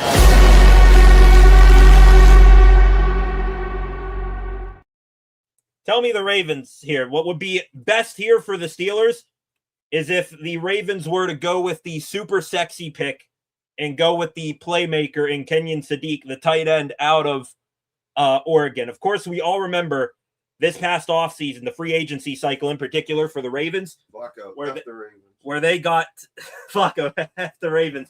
The Ravens, they lost everybody in free agency. Half of them went up to New York with Harbaugh, but in particular, Isaiah Likely gone to New York and Charlie Kolar to the LA Chargers. So they have just Mark Andrews, who's, not getting any younger, and that's it. Here comes the pick for the Ravens. Please take Sadiq. Give me good news again there, Raj. Give me good news again. He's smiling.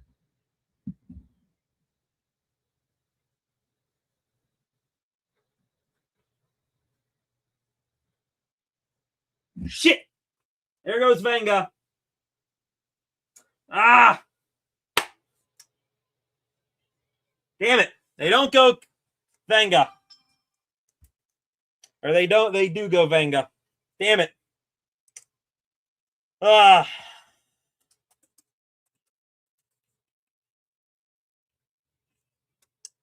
I absolutely hate this. Not only because when I do my player profile on Venga Ioane, I am about to hype him up like God's gift to offensive lineman. I hate him because he's going to the Ravens, and he's going to be a solid fit there, too. And that was the obvious pick for them. They lost Tyler Linderbaum. They, have an aging offensive line aside from Roger Rosengarten. So that is the correct pick there for the Ravens, just not the one that I was hoping that they'd make. Tavenga Ioane here, ladies and gentlemen, and I am going to be like an owl, constantly turning my head here to lock in on this Tampa Bay Buccaneers selection right now, because the New York Jets, they pick right behind the Buccaneers, and the Jets, they are a team that loves Makai Lemon, and Steelers don't trade up. Pick is in for the Bucs. They stick and pick. And now the Steelers are going to need to hope again that the Jets do not take Makai Lemon.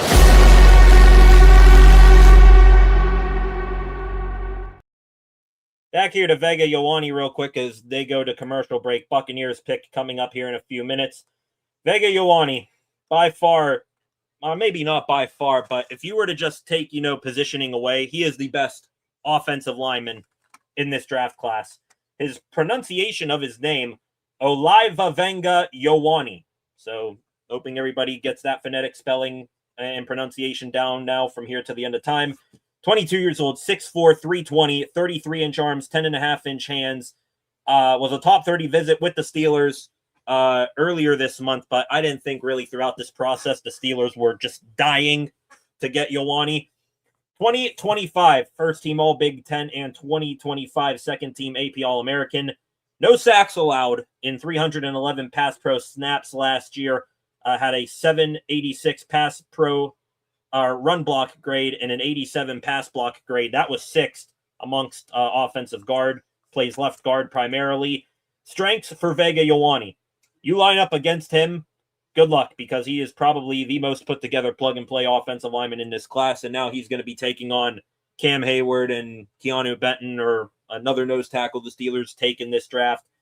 Good luck. It'll be a King Kong Godzilla matchup between Hayward and Ioane 2 times a year in this upcoming season.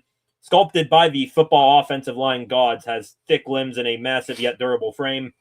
High character guy in the locker room, but he turns into a stone cold killer on the field who sets the tone physically. Is as powerful as they can be from head to toe. Won't just knock dudes back off the line of scrimmage. He will finish and drive them through the turf straight to hell. Core power and balance translates in pass protection well. He makes his quarterback always feel safe. I hate that for Lamar Jackson. Superman-like strength in his hands. When he gets his hands on the opposing rusher, it's game over.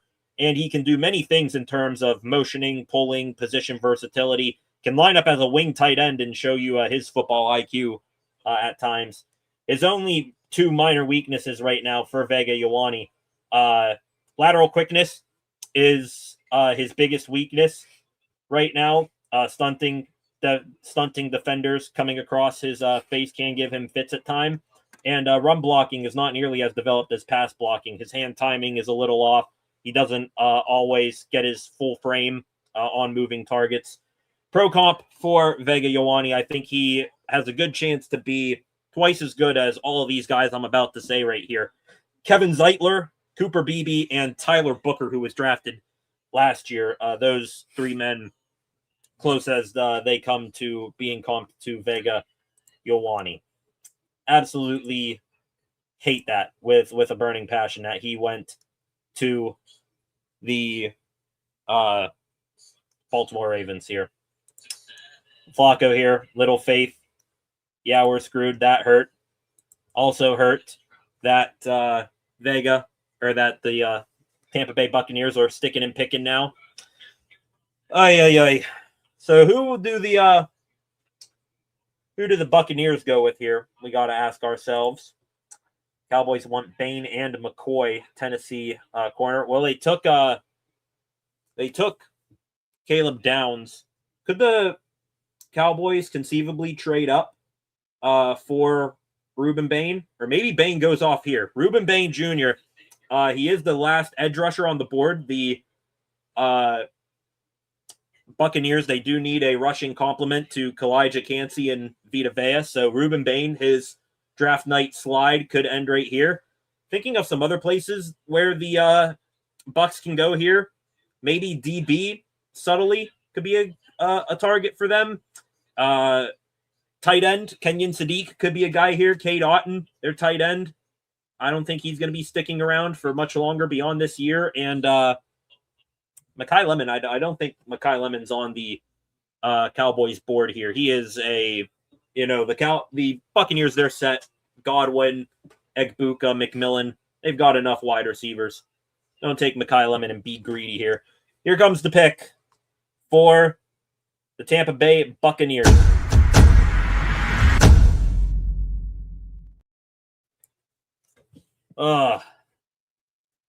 Don't be, greedy and take Mekhi Lemon here. Here it is.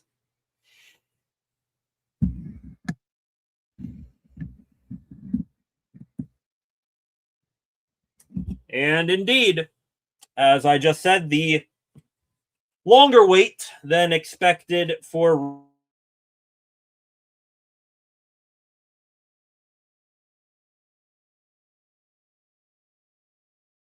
to the Tampa Bay Buccaneers at pick number 15. To Ruben Bain Jr. we go, and I'm going to again be staring daggers at this screen right now because the New York Jets are on the clock, and they are maybe the Jets. They are, looking at the other teams ahead of the Steelers, 5 picks away from the Steelers. The Jets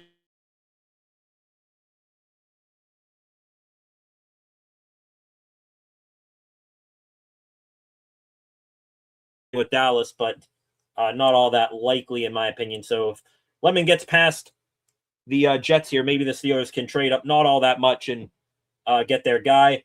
Here to Ruben Bain Jr. Ruben is where he is here. He is in my defensive end category. I didn't leave him as an edge rusher, outside linebacker. Ruben Bain, my top defensive end in this draft class, 6'2", 263, 21 years old, 31-inch arms, 9-inch hands. That arm length, it's going to be a commonly talked about thing here. Bain last year, 2025, first team All-ACC, second team AP All-American, ACC Defensive Player of the Year, and he was a Lot Impact Trophy finalist for his work in the community and all that good stuff. Last year, Bain, 15 games played, 54 tackles, 9.5 sacks, 83 quarterback pressures. That led all of college football, according to PFF. Had 1 forced fumble, 1 pass defense, 1 interception as well. Strengths and weaknesses: violent hands and quick feet are the key to his physical play style. He gets into the offensive lineman's chest and bulldozes them. Hands and feet also work together in his pass rush arsenal, blocking and shedding moves. He'll dip heavy around the edge and swipe down the offensive lineman's hands. Not many flaws in run defense either. He holds his own, when being blocked and crashes the gap. Non-stop motor and drive to pursue cleanup sacks and running backs from the backside. That is a coach's dream right there. And his versatility, he can line up across the line of scrimmage with no sort of limits. He can be utilized as an outside linebacker or an interior defensive lineman. His biggest weakness for Ruben Bain Jr., arm length, a serious concern in the reach advantage and, how offensive line can crowd him. Ruben Bain has the shortest length by round 1 defensive ends and edge rushers since they started, measuring this stuff back in 2003. Assuming that Cassius Howell, the outside linebacker from Texas A&M, assuming he doesn't go tonight, Ruben Bain will own the shortest arm length by an edge rusher in the first round in NFL history. Counter move catalog is pretty much empty. If plan A fails, he doesn't, have much of a plan B either in his rush. And he does have a bit of an off-the-field issue right now. Was cited for careless driving in 2024 that resulted in a passenger's death. The charges were dismissed and no criminal liability was found. Pro comps: Melvin Ingram, Brandon Graham, and George Karlaftis. And here we go. Pick is in for the New York Jets, ladies and gentlemen.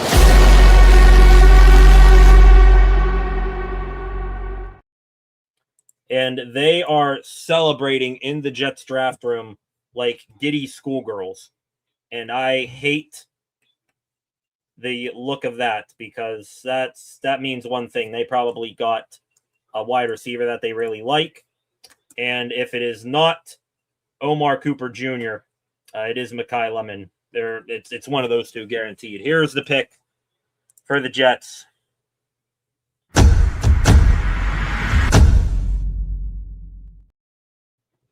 Tell me you took Cooper. Please. Tell me you took Cooper.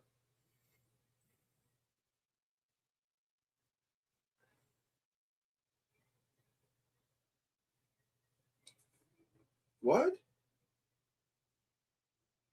Wow. Okay. What? What? Okay. They just took Mason Taylor last year, and they have Ty Conklin.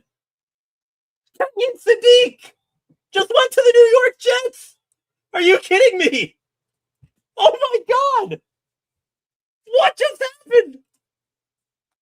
That's even more shocking than the Ty Simpson pick, in my opinion. At least the Simpson pick, you had an idea that it could happen. This was way out there. Oh my God.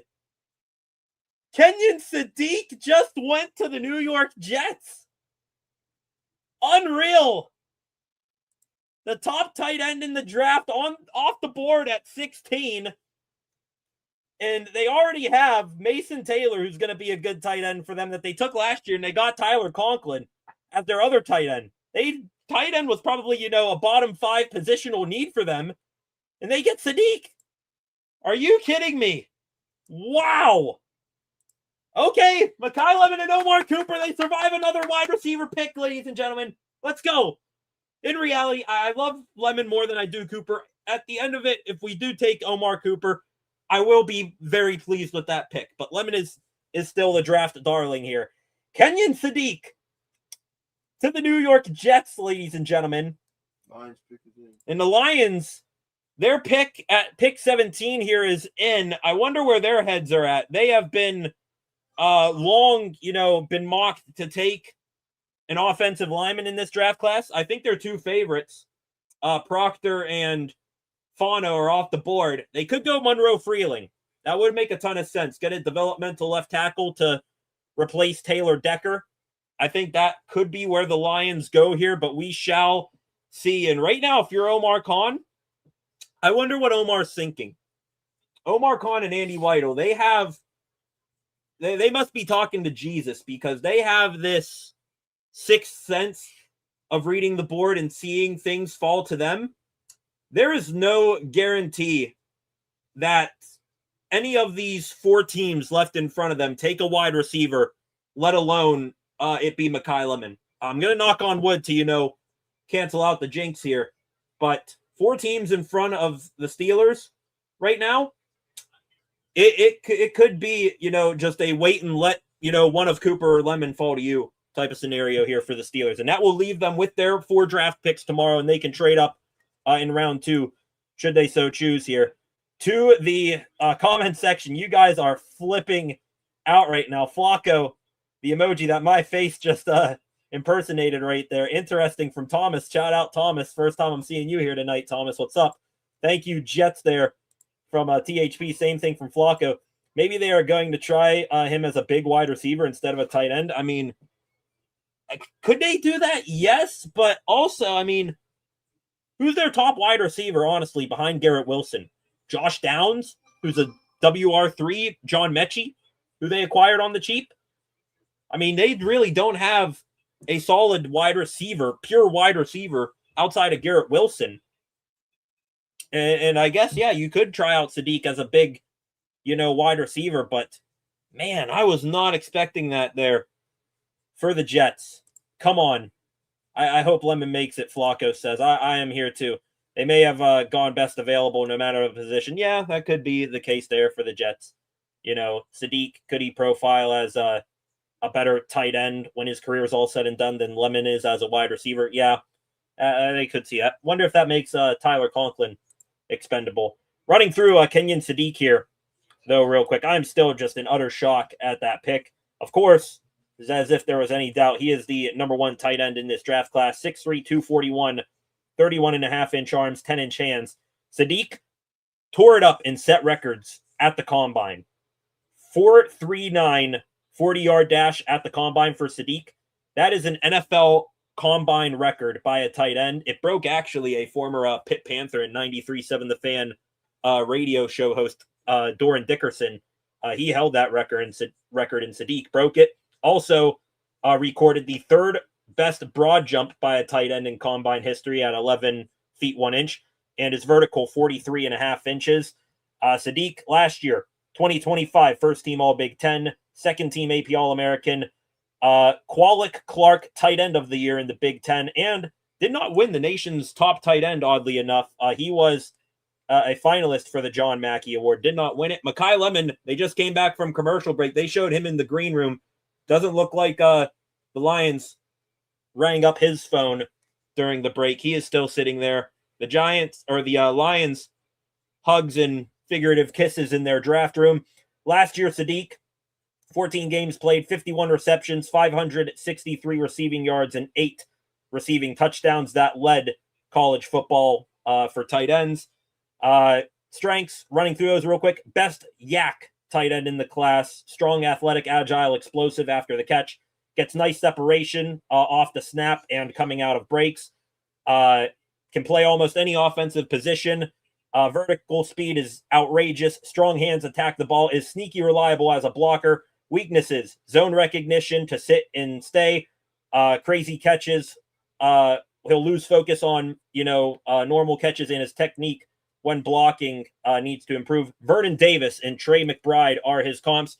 And here comes the Lions selection, ladies and gentlemen. We're going to have a special guest picker right here for this pick.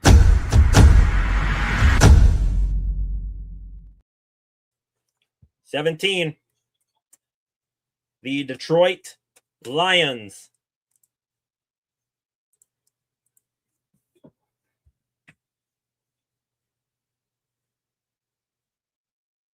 I assume this is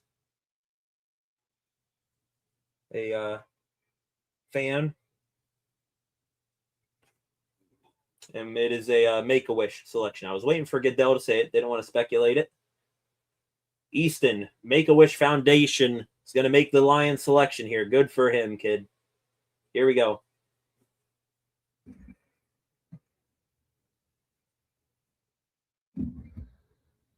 Whoa. Okay. They do go tackle. Wasn't the one that I pegged them going with, but it is one of these upper tier tackles, to say the least. Blake Miller from Clemson is off the board, ladies and gentlemen, at pick number 17. And this is a bit of a twofold interesting pick here for the Lions. There have been a little bit of rumblings out there that Penei Sewell, their all-pro right tackle, probably the best right tackle in all of football, there have been rumblings that he could flip to the other side of the line and play left tackle. In Miller, he is a natural right tackle coming out of Clemson. He has the versatility to move over to the left, but I wonder what this means for Penei Sewell, and if they're going to have Miller play left or if they're going to have him play right and move Penei over to left tackle. But interesting pick, and they do get a facsimile of a replacement there for Taylor Decker. So Blake Miller, ladies and gentlemen. There it is. Not sure why it popped Kenyon Sadiq back up. There is Blake Miller. Quickly, the pick goes in there for the Minnesota Vikings. So I'll hit them.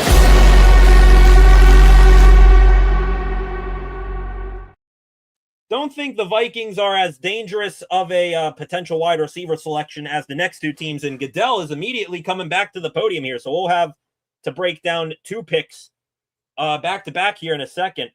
Goodell walked back, picked up a card, and walked right back out. Here we go.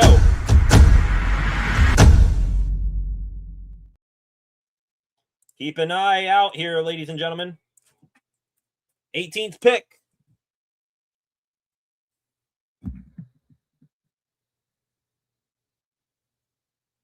Wow, they went defensive tackle.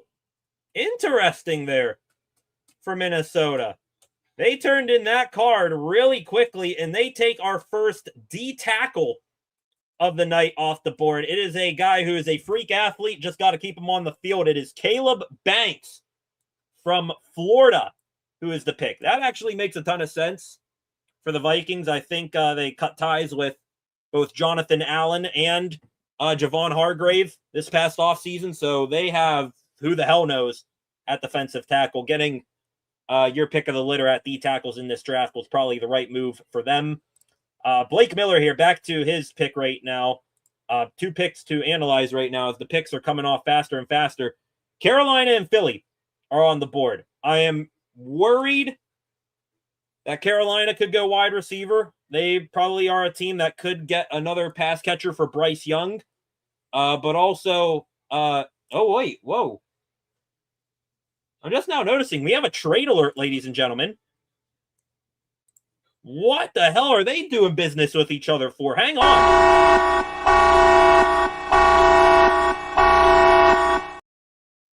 I just looked on NFL Network here at the lineup across the bottom of the screen. The Dallas Cowboys and Philadelphia Eagles. What? The Steelers versus Ravens of the NFC just did business with each other. Yep, Philadelphia. And Philadelphia is going to be on the clock here in a moment. Pick is in for the Carolina Panthers here.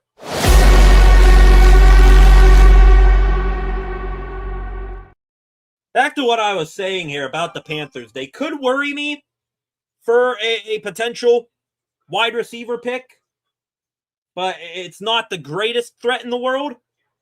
Philly, they're an oddball. They're going to trade A.J. Brown here later this summer. Could they, take a Makai Lemon and say, hey, we're going to send Brown on his way, but we'll replace him immediately with one of the best receivers in the class? Though I think them seeing the run on offensive tackles, they probably went up and got one of those offensive tackles because they got, Lane Johnson, Jordan Mailata. Those guys aren't getting any younger. Johnson, he could retire any offseason at this point. He's coming back next year. I think this is going to be an heir to the throne pick for Philadelphia. It honestly, that tells me that Carolina did not go with the tackle they wanted. I bet you Monroe Freeling goes 20th here to the Eagles. I think Freeling will be their guy. They love Georgia guys, and he can play either tackle spot, and he's going to need some development. That's the perfect pick there for the Eagles if they do it. All right. Like I said, done speculating here. There will be plenty of that here in a minute. Blake Miller, who went 17 to the Lions a few weeks ago. Mine is going a mile a minute right now. Blake Miller, my fifth tackle in this class, 6'7", 317 pounds, 34-inch arms, 10-inch hands. Two-time first-team All-ACC the last 2 years. 2 sacks on just over 500 pass pro snaps last year. Made 13 starts at right tackle. 73.3 run block grade, 83.5 pass block grade, and he is as dependable as they come, Blake Miller. Since he walked on the Clemson College campus, he started every single game he suited up in and didn't miss a single one. 54 games played, 54 starts for Blake Miller. That is a tank that does not quit there for Blake Miller. He is athletic in his movement, one of the better moving offensive linemen in the class. Long arms allow him to initiate contact and keep opponents away. Stay square to the blocker at all times. Will fight and battle throughout the rep, and he is as durable as they come, of course. Footwork is unsteady. He does lean a little bit in his run blocking, and hands do not align with his feet all that well in pass pro. Roger Rosengart and Jack Nelson, are his comps there. And then moving over to the defensive side of the ball, Caleb Banks, ladies and gentlemen, my number 2 defensive tackle in this draft class. He went 18 to the Minnesota Vikings, and Banks, an interesting prospect, is as athletic and, dominant as they come. Just got to make sure that he stays healthy. Banks here, 6'6", 327, 35-inch arms. He's got, massive arms, 8 or 11-inch hands as well. 3 games played last year only because he had a season threatening foot injury, came back at the end of the season. Strengths, there aren't many freak athletes with body types like him lying around. Crazy physical traits. Shocks offensive lineman with his heavy punch. Quickness is highly impressive. Motor doesn't stop. Pro comps for him, DeForest Buckner and Gervon Dexter. And here comes the pick for the Carolina Panthers, ladies and gents.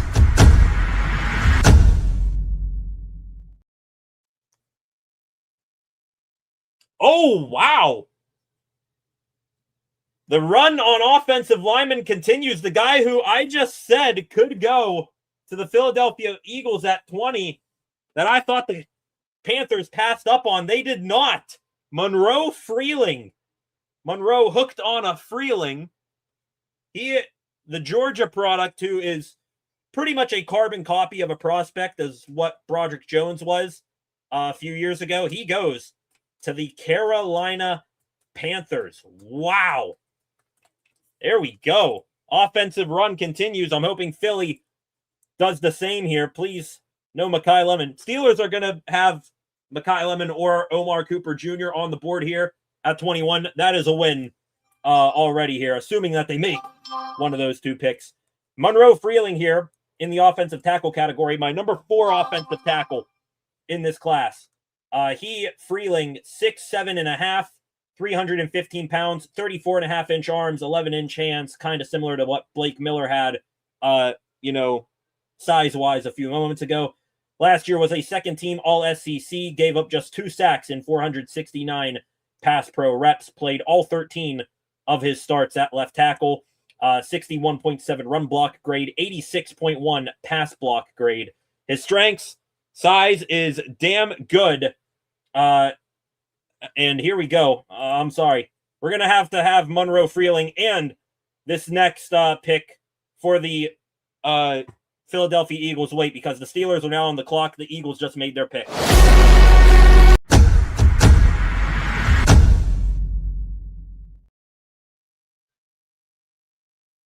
Oh my God. Jesus. I knew it.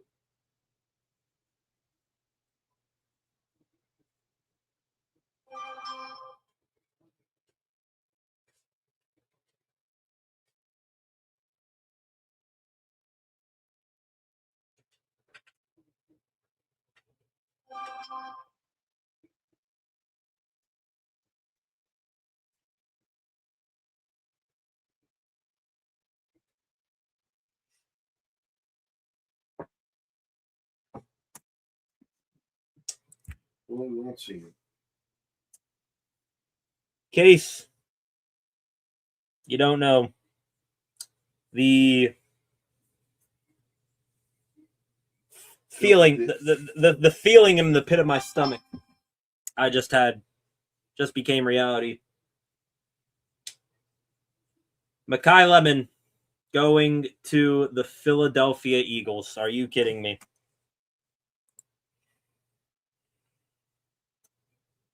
And that's, a point here. I'm not sure, if they made any offers, if they did make offers, how good was it? If they, if they did make a good offer, if the other teams just didn't accept, that's a bad look on Omar Khan when you have a bona fide top 3 wide receiver and you can't, move up 1 spot or 2 spots to nab a guy there. Makai Lemon, he was perfect for the Steelers offense. And as the Steelers were just about to get that pick across the finish line, he goes to the Philadelphia Eagles, who are going to trade away A.J. Brown, but they supplement him immediately with one of the top receivers in this draft class. I really hope that was worth it for Jerry Jones and the Dallas Cowboys. That was complete and utter stupidity from Jerry Jones and the Cowboys. Your secondary sucks. I don't care if you just got Caleb Downs here tonight. Your secondary sucks. The Eagles own you. And you just gave them probably the best wide receiver in the draft class. As much as I'm pissed off for the Steelers, that made no sense for the Cowboys. I really hope that trade was worth it here. I'm going to go here to Twitter because I'm actually going to wait here. I'm going to wait for the Steelers pick. Let them try to make me happy a little bit. If they get Omar Cooper Jr. here, it'll take the sting out of losing Makai Lemon. Omar Cooper Jr., Omar Cooper Jr., he's probably the second guy, similar skill set to Makai Lemon. Cooper Jr. is the next best fit to be that middle of the field worker and complement to Michael Pittman Jr. and DK Metcalf. Oh my God. I hate that look so damn bad. I can't stand it.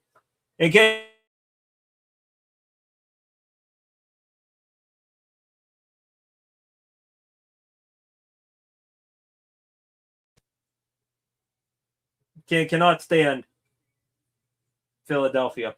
The city, the fans, the people, the sports teams, all of it. Cannot stand Philly. There's that jerk face dude who's always at the dude who paints his face up and has the mohawk. I have no idea who that dude is. I can't stand him. Okay. Here we go. Let's see if they screw this up. Give me Omar Cooper Jr. Or Myron. we might crash out. Hang on, we got a cool Myron Cope video here. Pick it in.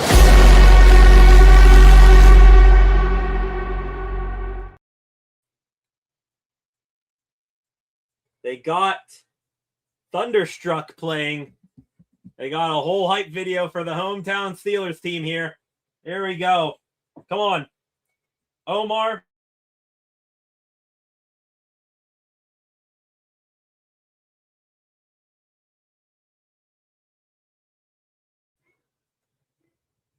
Sticks. Oh, what did they do? I think they said the Steelers pick is in. Oh my God, they're playing Renegade. Here we go. Throw those towels if you got them.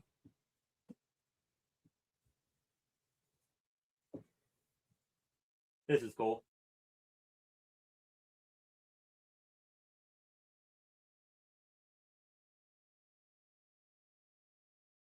Be all right.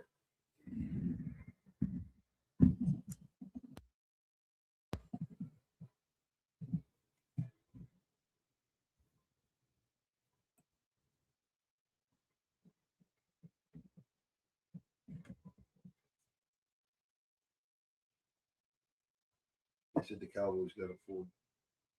Just a Ford. That's what they did. So, Eek. yep. See, bones.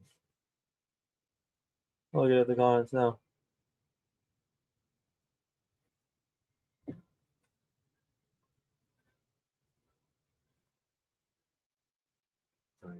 They used the Franco. That's when he dropped the picket. Yep.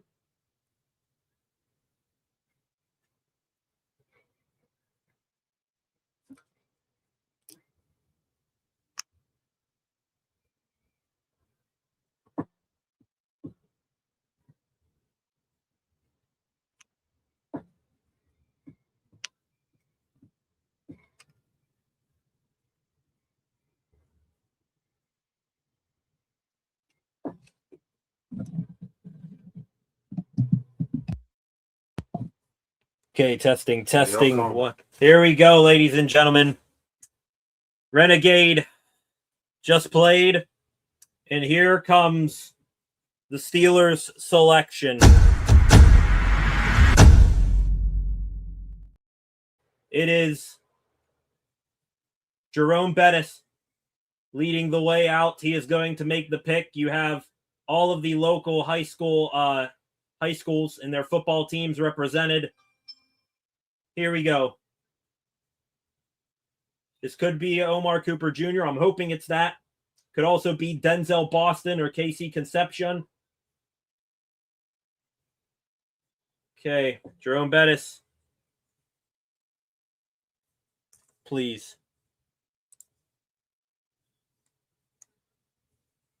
Make the correct pick.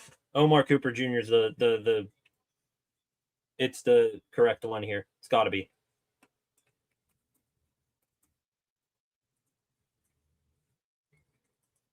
Uh-oh. Uh-oh, Teej is coming out. No, the last time he interviewed. Oh, no. Oh, no, not good.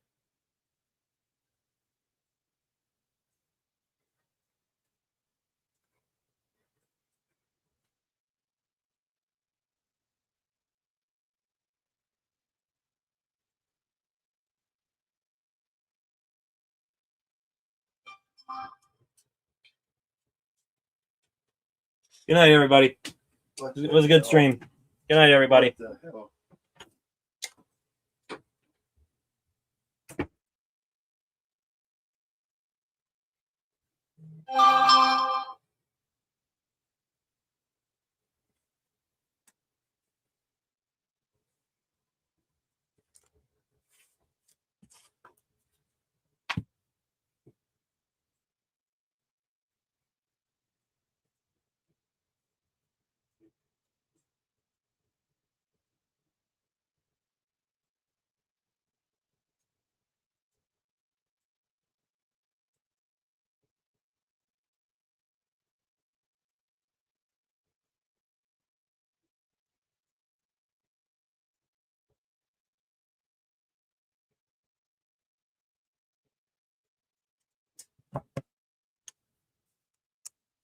The Steelers,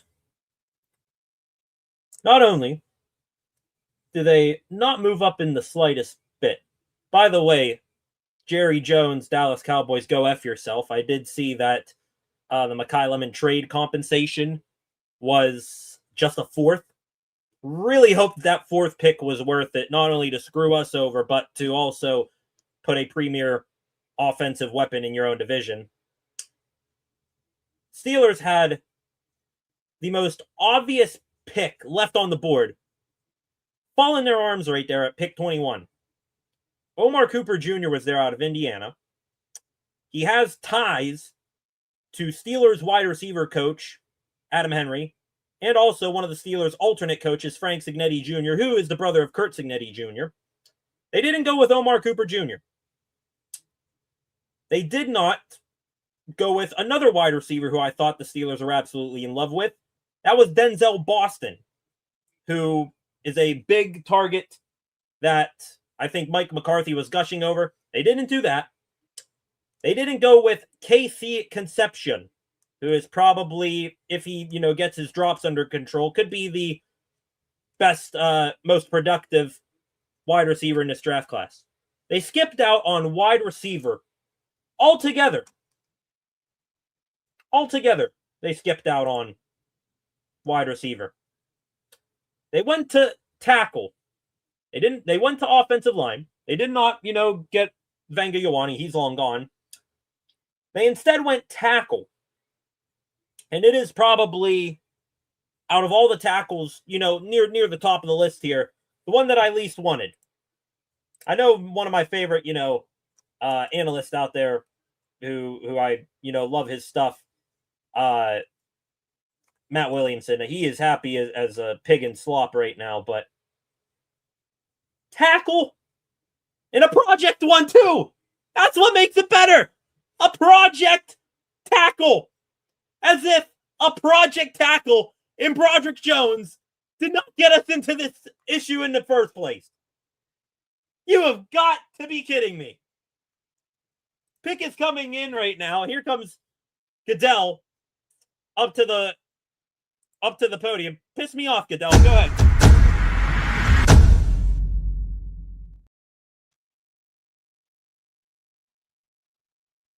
Chargers went edge rusher Akeem Mesidor.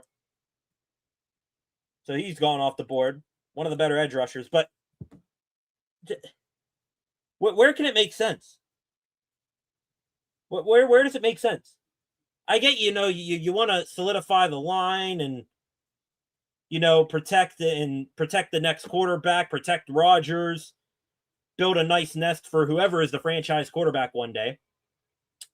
But to go with a player in Max Hornichur, I'll bring up his profile right now. I'll go through Hornichur. Maybe going through his profile here can hype me up a little bit. Hornichur is my 6th offensive tackle on the board. He's big, 6'6", 321 pounds, 34-inch arms, 9-inch hands. Only thing with Hornichur, 22 years old. He has just 3 years of football experience, literally. I mean, not much beyond that. He was a late bloomer into the game of football. He only started playing football at age 13 when his parents moved here from the United States to Nigeria. Good for him. I mean, that is a very cool story, and he becomes a first-round pick after just picking up football at 13. But to go from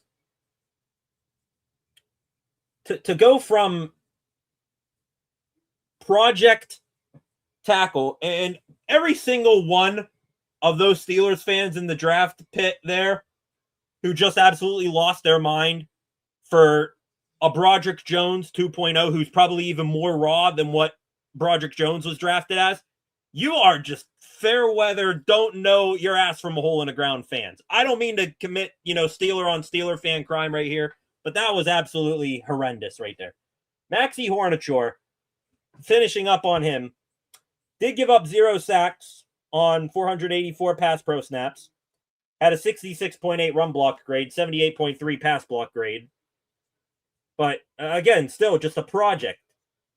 And do the Steelers have a better coaching staff to develop a project tackle? Yes. Campen, Jari Evans, they have those guys in there. I have a whole hell of a lot more faith in them developing this kid to damn near his fullest potential than I ever would with Pat Meyer. But to go, you got three of the best wide receivers in the class sitting right there. You don't go with either of them, and you go with a back end of the upper tier offensive line. Just, where does it make sense? Where does it make sense? If you're Omar Khan and you are Art Rooney II and Mike McCarthy, you want to make things right? You go ahead and you find a way either tonight, slip into the back end of the first round and take a wide receiver, or you damn well hope and pray that one of these wide receivers falls out the back end of the first round and you can trade up early tomorrow and get one. Because I'm at a loss for words here with this pick. I damn near want to shut the stream down if we're being honest here. Wrapping up on Hortichor, his profile, strengths and weaknesses.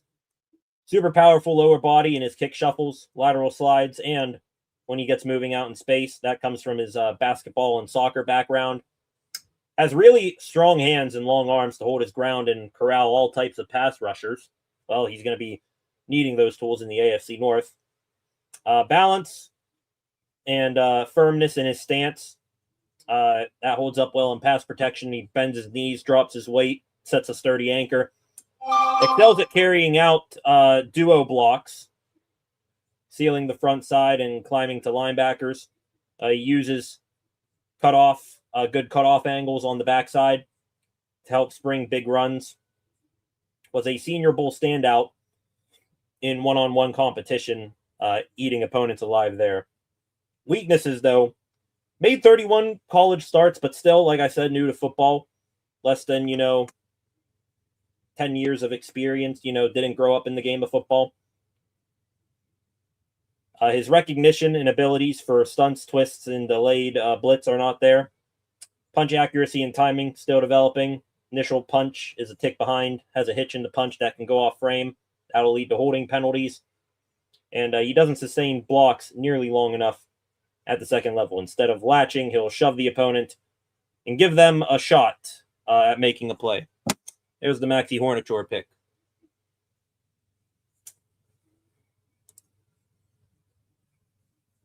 I lose. I'm losing it. I'm losing it here.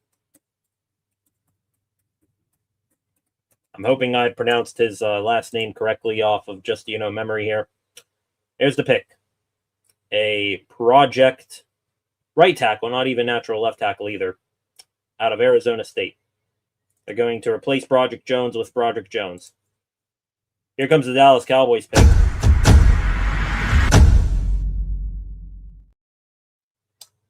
And the Cowboys, they attack edge rusher. They got Caleb Downs earlier in the evening.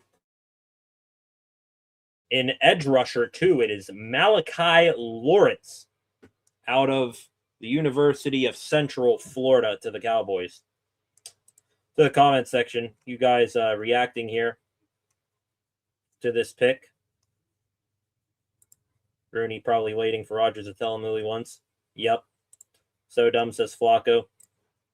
Greedy Steeler organization got 1 trillion picks and we can't move 2 spots.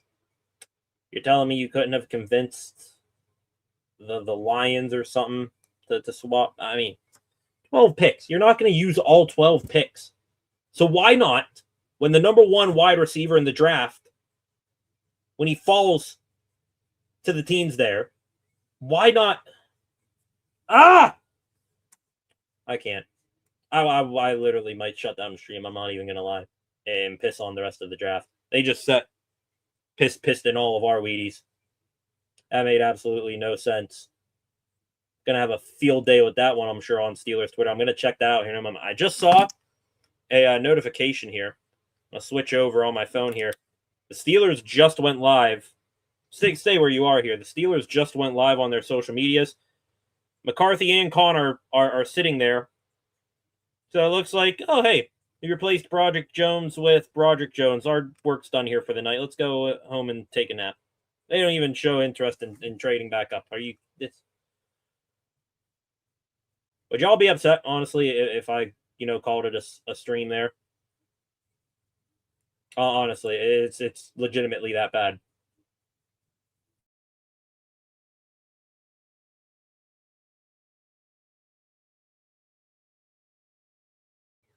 That might be packing up, call it a night territory there. Not gonna lie.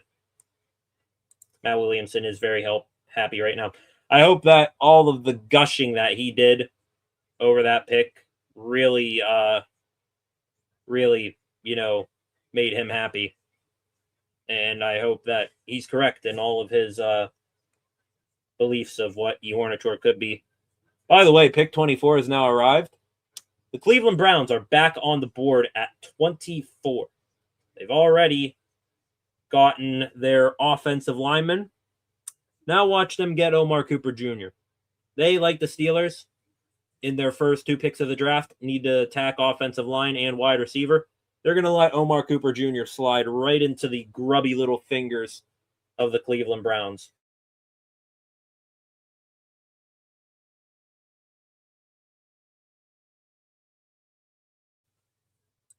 Dylan was solid for us when Broderick went down. Talking about Dylan Cook, yeah, he was. But, I mean, even though Cook fared all right there for a little bit, still not a guy you want to walk into week 1 with. Steel City that you want. Yeah, I mean, can you blame him? I'm about ready to do the same thing here. Not gonna lie. Catching up on these past few picks as if they, really matter all that much anymore. What was it? Pick 19. The Panthers, they took Monroe Freeling. I did that. Pick 20. Or no, did I go over Caleb Banks? Caleb Banks went where? Banks, he went, see here. Banks, he went to the Vikings. I did that. I did Monroe Freeling, right? And then Mekhi Lemon.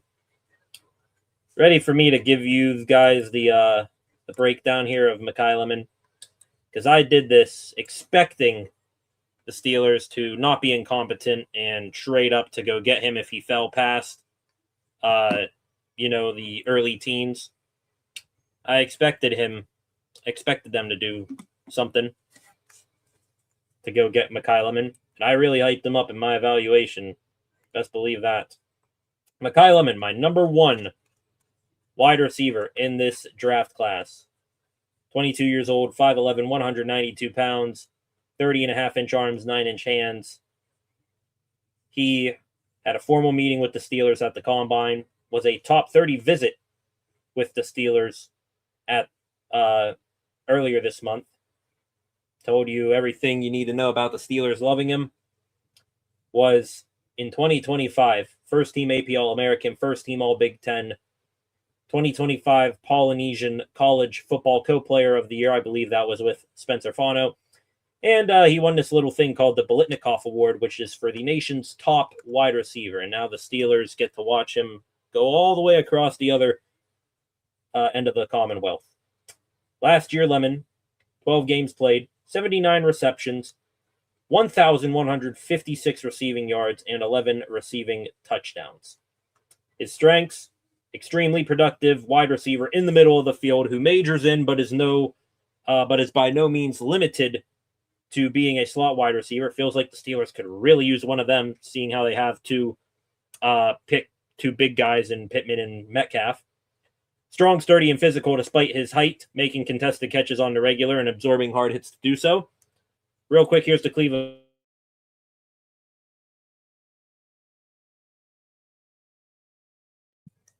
Guess who the Cleveland Browns picked? They won Casey Conception, one of the most likable guys in this draft class. just went to the division rival of the Steelers. Glad that was worth it. Really glad that was worth it. I mean, yeah, we're crashing out tonight. We're crashing out tonight. I can't. I cannot with this team. I cannot with Omar Khan. I cannot with Art Rooney II. Give the team to your freaking kid already, because he definitely would not have let that right there happen, or that, or when they update the ticker here, conception to the Browns would not have happened under Dan's watch, under the ambassador's watch, under Chuck, under Art One's watch, under your son's watch. Dan Rooney, of course, is the one of the Rooneys that would have let this happen. Wrapping up here on gushing about Mekhi Lemon, who we now get to see go to the scumbag people of the earth, Philadelphia. Fairly elusive and one of the toughest SOBs to bring down after the catch. He had a PFF high, or third best in college last year, 23 missed tackles. Able to get 2 feet down on sideline catches already, and run blocking is above average for his size. So a gritty run blocking wide receiver who works the middle of the field and break tackles. Doesn't that sound like a Pittsburgh Steelers of old type of selection right there? But you, with no sort of idea, just let him go right to the Eagles. And by the way, I so want to give a double middle finger to Jerry Jones through this camera right now, but I'm trying not to. Unbelievable. Rest of the things on Lemon. Weaknesses, pretty small catch radius, but, I mean, hey, you'll deal with that. Sometimes he'll rush routes. Needs to show better patience. That's all right. I'm sure that can be.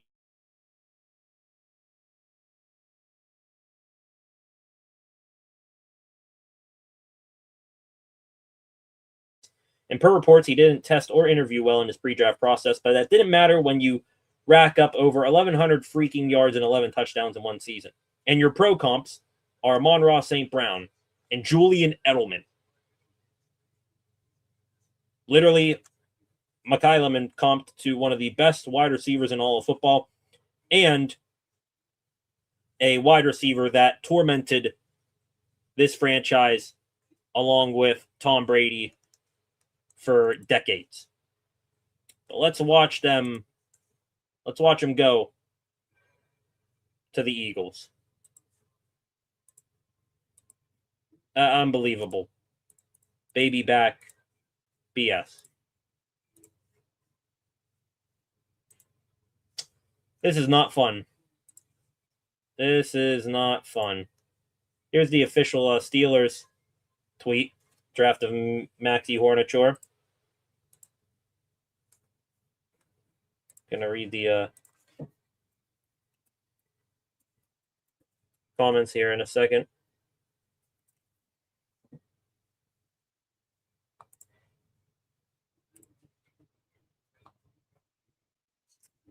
Let's go to the comments here.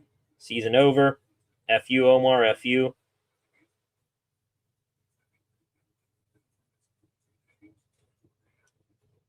You clowns crapping on Omar don't have a clue. Steelers were going O-line with this pick from the beginning. Someone says. Didn't trade up for Lemon, Tyson, or Vega. Tyson and Vega was, out of the question from the get-go. I hate this team. Like, actually, who is this? You want the thoughts on the pick? When Hornachor got drafted and they went to his fam cam in LA, some dude stood up, and thank goodness he has tight underwear, because his whole cheeks were about to show. Pretty much what everybody thinks of that draft.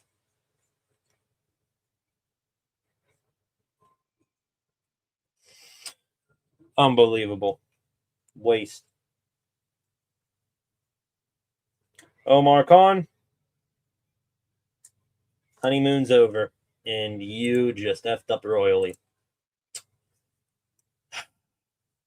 Anyways, if they really matter, recapping the last 3 picks now, since we were just sulking. Akeem Mesidor went right after the Steelers picks, 22 to the LA Chargers. Mesidor I have as the fourth best edge rusher in the class.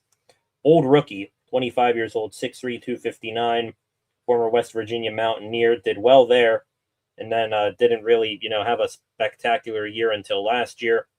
Was an excellent Robin to Reuben Baines Batman last year for the Hurricanes, notched 63 total tackles, 17 and a half tackles for loss, 12 and a half sacks.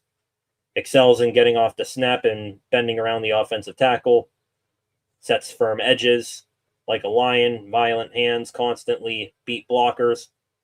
Pass rush skills and arsenal is deep, versatile enough to play all around the defensive line, and has a excellent motor. Does lack the desired size and length for an NFL edge rusher, though. Speed to power conversion is just ordinary. Aggressively pursues plays which could open up cutbacks, and he's old with durability concerns. Jonathan Grenard is his comp. 23, the Dallas Cowboys. Hate you, Jerry Jones. Cowboys. They drafted Malachi Lawrence, edge rusher from UCF. Bears making a selection here.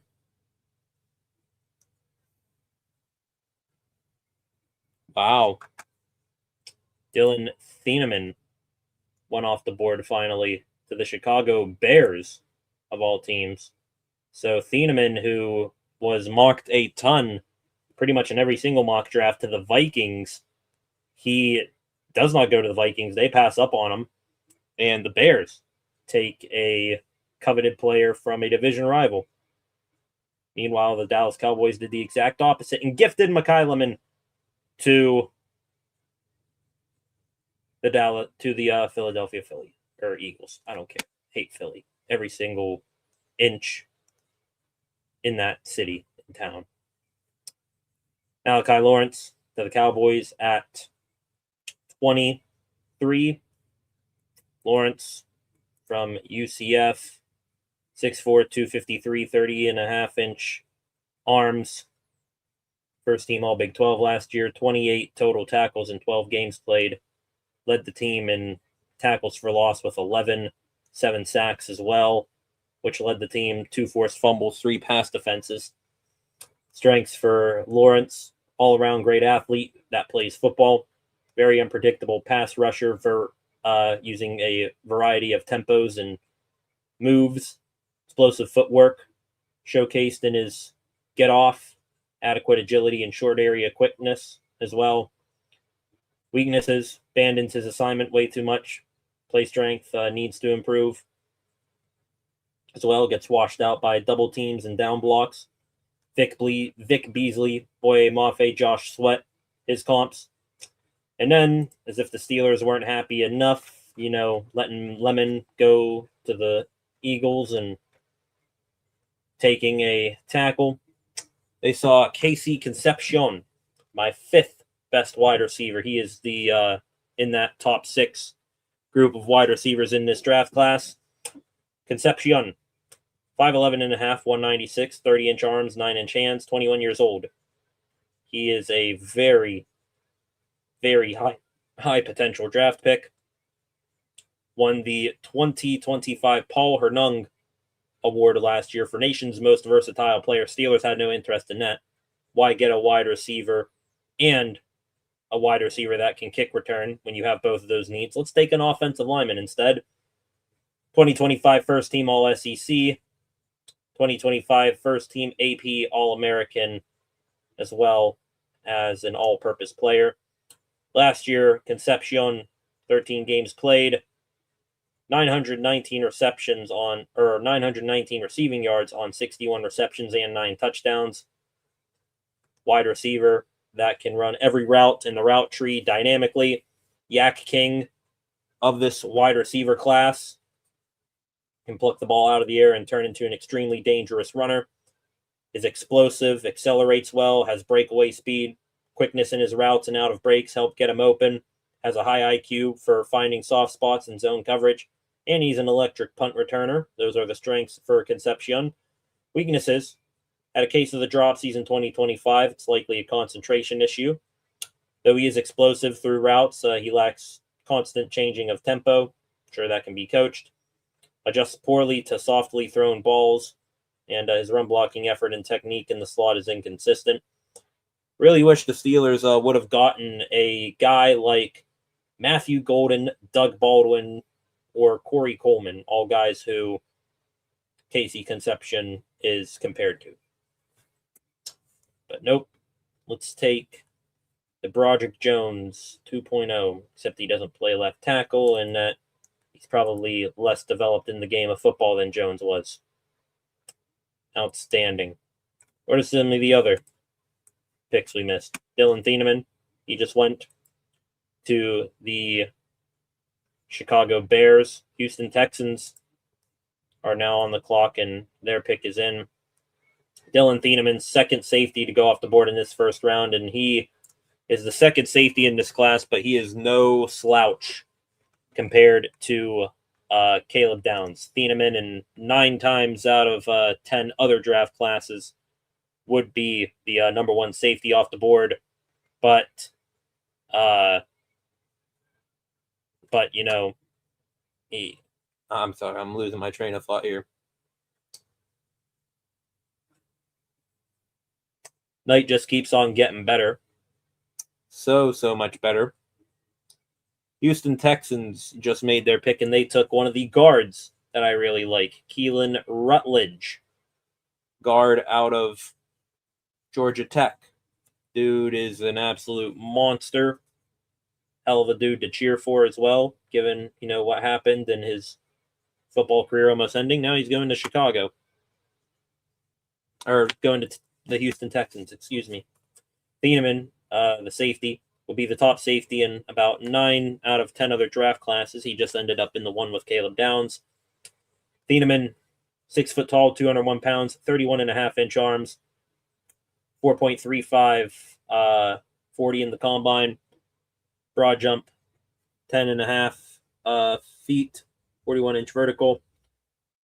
Played well early in his career at Purdue. Was a second-team All Big Ten, third-team AP All-American, and FWAA Defensive Freshman of the Year and Big Ten Freshman of the Year at Purdue, as well as the Sean Alexander National Freshman of the Year finalist. When he transferred out of Purdue in 2024, he went to Oregon. 2025, he was a first-team All-Big Ten player and an AP All-American second team. 3.5 tackles for loss, 1 sack, 5 pass defenses, 2 interceptions, 96 tackles for Thieneman in 15 games last year. I'd rather take Thieneman than E. Hornichur, for being honest here. He is one of the more versatile defensive backs in the class. Can play box, slot, and deep safety. Blazing speed and instincts, feed his playmaking ability, reads and recognizes run developments before firing downhill. Maybe the most sure-handed and technique tackler among defensive backs in the class. Man coverage and stickiness declines as the routes go on, and he needs to fight off blocks better. Those are his only weaknesses. Cooper DeSheen, Antoine Winfield Jr., Javon Holland are the pro comps for Dylan Thieneman. And then just a moment ago, Keelan Rutledge to the Houston Texans. Rutledge here, he is my number 3 guard in this draft class. So now my 1 and 3 guards, probably my 2 favorite for the Steelers, both gone in the first round. Honestly, I wouldn't be, as nearly as upset if they had taken Keelan Rutledge rather than Maxie Hornichur, for being honest here. Keelan Rutledge, 6'4", 316 pounds, 33-inch arms, 10-inch hands. The top 30 visit with the Steelers about a month ago. 2-time All-ACC first-teamer the last 2 years, and a third-team AP All-American this past season. 13 games played, all at right guard this past season. No sacks on 440 pass pro snaps. Gave up just 1 sack in his last 2 seasons, which is 857 pass pro snaps. That is elite pass protection right there. Would have been nice for the Steelers, but nope, let's take Broderick Jones 2.0. 76.8 run block grade, 78.4 pass block grade. Nasty and strong offensive lineman who thrives in mono, e-mono matchups. His anchor against power rushers is good. Boxes out dudes constantly well. Sustains blocks. Movements are very fluid and smooth like butter. There's no tightness in his body whatsoever. Hustles his ass off at the slightest opportunity to keep on blocking downfield. He's one of those Mike Tomlin, you rather say whoa than sick 'em type guys. Toughness and commitment to the game should never be questioned about Keelan Rutledge either. This is a cool story. Returned to football after nearly losing his left foot in a serious car accident in December. Was at risk of, December of 2023, excuse me. Foot could have been amputated, but doctors were able to save it. Only two weaknesses: ability to recover is below average due to his tight hips and heavy feet, especially when power rushers get the upper hand, and his balance and body control snap to snap is inconsistent. Sean Ryan and Christian Haynes are his two pro cons. Back here to the comments section. Your guess is as good as mine there, Flacco. It's good as mine. 3 offensive tackle in the first round in the last 4 years. What are we doing? Failing at fixing the offensive line. Offensive line is becoming the new Steelers defensive trend. Going to keep on pouring high draft assets into it, hoping that it magically fixes itself. I feel like they are punking the city at this point. Steelers clearly aren't serious. They're taking a dump on Steelers fans in their own city, too. Here comes the Miami Dolphins pick at pick 27. Watch it be a wide receiver. Oh, it's not a... it is not a wide receiver. Instead, they go defensive back, which is probably good for them since you get a... since, you get a guy named Storm Duck out of your starting rotation. I'll get this Chris Johnson here in a second. Con is going to trade for AJ Green because that is something that seems like he does. AJ Green? We're bringing AJ Green out of retirement to trade for him. I assume you mean AJ Brown.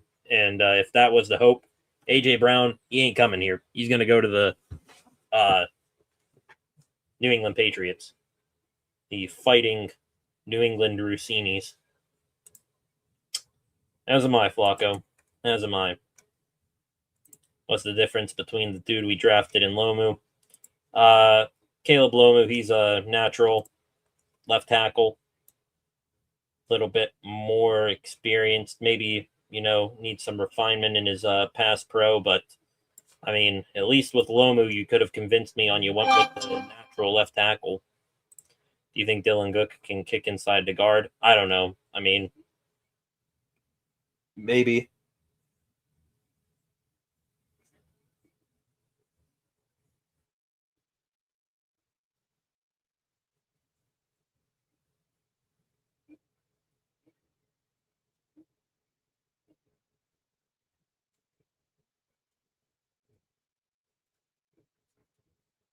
What the fuck? Did I just hear Ian Rappaport say that Mekhi Lemon was on the phone with the Steelers and that the Eagles jumped up in front of the Steelers as the Steelers were about to draft Lemon? Hold up here. Hold up. We're putting a pause on all this. I'm going to get more reactions here from Twitter.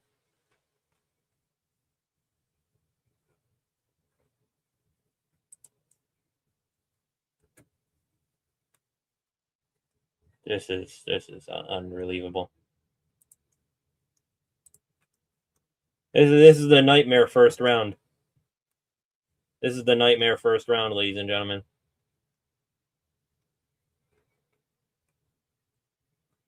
New England just traded up.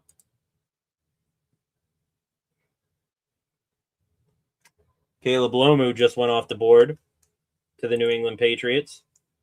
Let me go here to Ian Rappaport. Did I just hear him say that the Steelers were on the phone with Makai Lemon. What? What?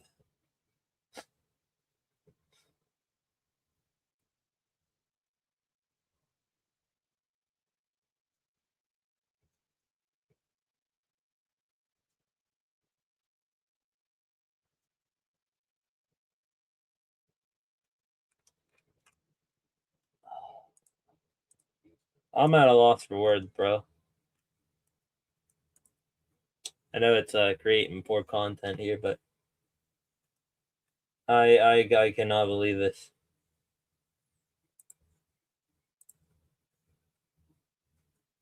Do want to rephrase something here. I don't mean I'm just emotional in the moment. I don't mean to bash too hard on Maxi Hornature here.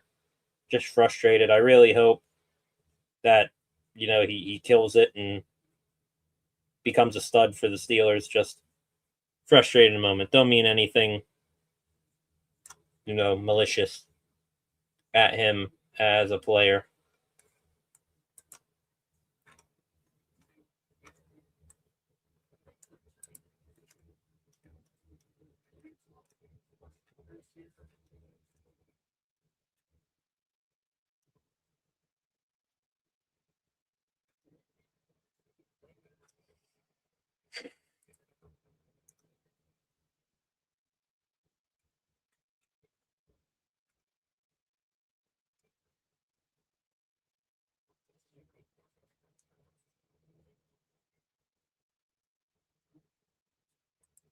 Reading some of Omar Khan's statements here. If you guys have any sort of commentary to add to this, please do. Pirates just lost 6-1, so Pittsburgh sports fans, we are taking it left, right, and center right now with these punches. Penguins suck. They're getting swept. You've got the Pirates losing tonight, and the Steelers made the most baffling draft pick of the first round. Meanwhile, the Browns and Ravens each got stud players. Browns, Fano, and Concepcion. The Ravens, Venga, Ioane. Because F us, right? What do we do to piss off the sports gods? That's what I want to know.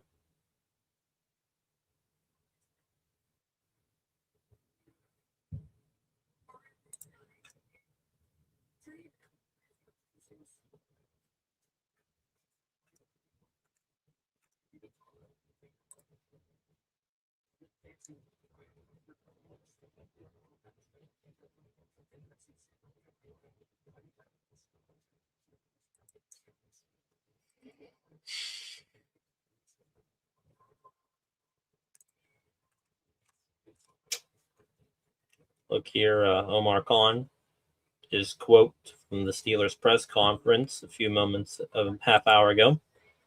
I'm extremely excited about Big Max. We feel really great that he was still there when we were picking. Said he just got off the phone with Hines Ward, who said he's a Steeler. Never made that connection yet. Hines Ward, former Steeler, Arizona State wide receiver coach, congratulating one of his offensive linemen. Head coach Mike McCarthy says that the offensive line coaches are bouncing off the wall. Meanwhile, the rest of the Steelers nation is bouncing off the wall like a bull in a china shop in anger.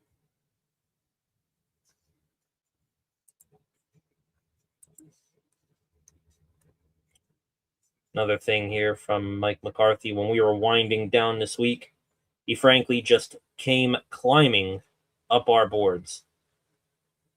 Are you sure?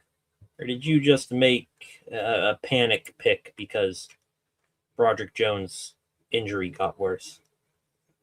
Something tells me that it was the latter, not the former.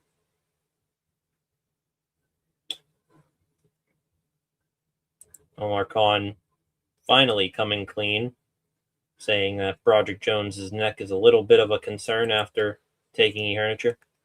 Really? Not have guessed that one at all. Back here, there are 4 more picks left here in the first round. Want to real quick get back to these draft picks that went down. Chris Johnson just went off the board 2 picks ago to the Miami Dolphins. Johnson, my number 6 corner in this draft class. See what the Chiefs do here. Peter Woods, defensive tackle, short arms from Clemson, goes to the Kansas City Chiefs. Back here, Chris Johnson, really like him. Steelers had him in for a top 30 visit. 6 foot, 193, 31.5-inch arms. Went to San Diego State, the 2025 All-Mountain West first teamer, second team AP All-American, Mountain West co-defensive player of the year. 2025, played 11 games, 49 tackles, 34 solo, 3 tackles for loss, 1 sack, 1 forced fumble, 9 pass breakups, and 4 interceptions. 2 interceptions returned for pick sixes. He is the only player in the FBS last year with 9+ pass breakups and 100 or more interception return yards. So good stuff there for Chris Johnston. Cool and confident as they come for an outside corner. Footwork is clean. Hips are silky. Speed is what you see on the field, what you saw at the combine. A tried and true ball hawk corner with tons of production. He's got he's a textbook tackler and run supporter. Solid versatility. Has a small hitch in his drop. That's one of his weaknesses. Same with getting out jumped by bigger body wide receivers and being fairly light on his feet, or being very light in his body. Byron Murphy, Bradley Roby, Benjamin Morrison, the pro comps for Mr. Chris Johnson. Back to the New England Patriots pick a few minutes ago, and we have a trade. The New York Jets just came back in to the first round here. So we got a trade alert.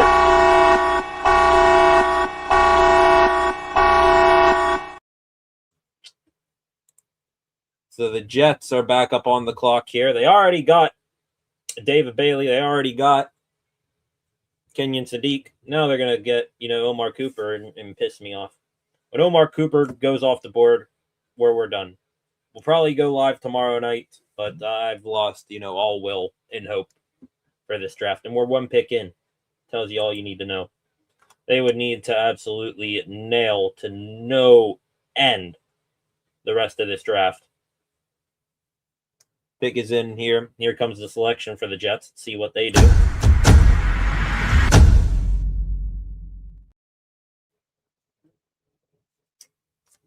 After this, 2 picks left in round 1 here tonight.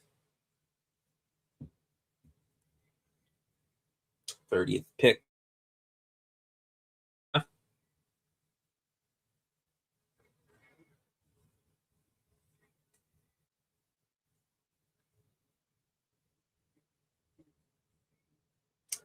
I'll give you one guess as to who the Jets just took.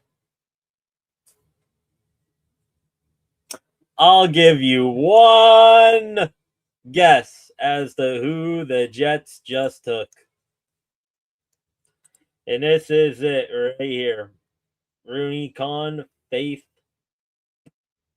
blown up. Don't know why we reached on this guy. Could have gotten a wide receiver. Could have gotten Omar Cooper right here. Or, you could have traded up even just a hairful of spots and gotten McKyleman. Anybody on X trying to justify this pick as an unfollow? Yeah, There's no justifying what they did here tonight. None whatsoever. It's a panic pick because Broderick Jones got hurt. That's all it is.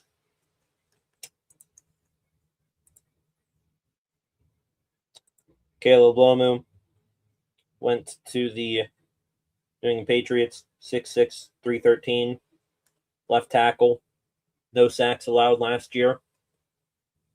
Decent pass blocker, run blocking though. Yikes. Abraham Lucas, Dan Moore Jr., Caleb Lomu's picks, or project, or what the hell am I saying here? Pro comps. Peter Woods went to the Kansas City Chiefs. Woods is my 5th interior defensive lineman, 6'2", 6'2" and a half, 298. Second team AP All-American last year, first team All-ACC, had 30 tackles and 2 sacks in 10 games. Christian Wilkins, Ed Oliver, Jalen Redmond are his pro comps. Interesting here. The Buffalo Bills, they just traded out of the first round with the Tennessee Titans. So the Titans are back on the clock. They're not any sort of threat to take Denzel Boston, I think. And they already got Carnell Tate. Maybe they're coming back up for edge rusher that they didn't think was going to make it this far.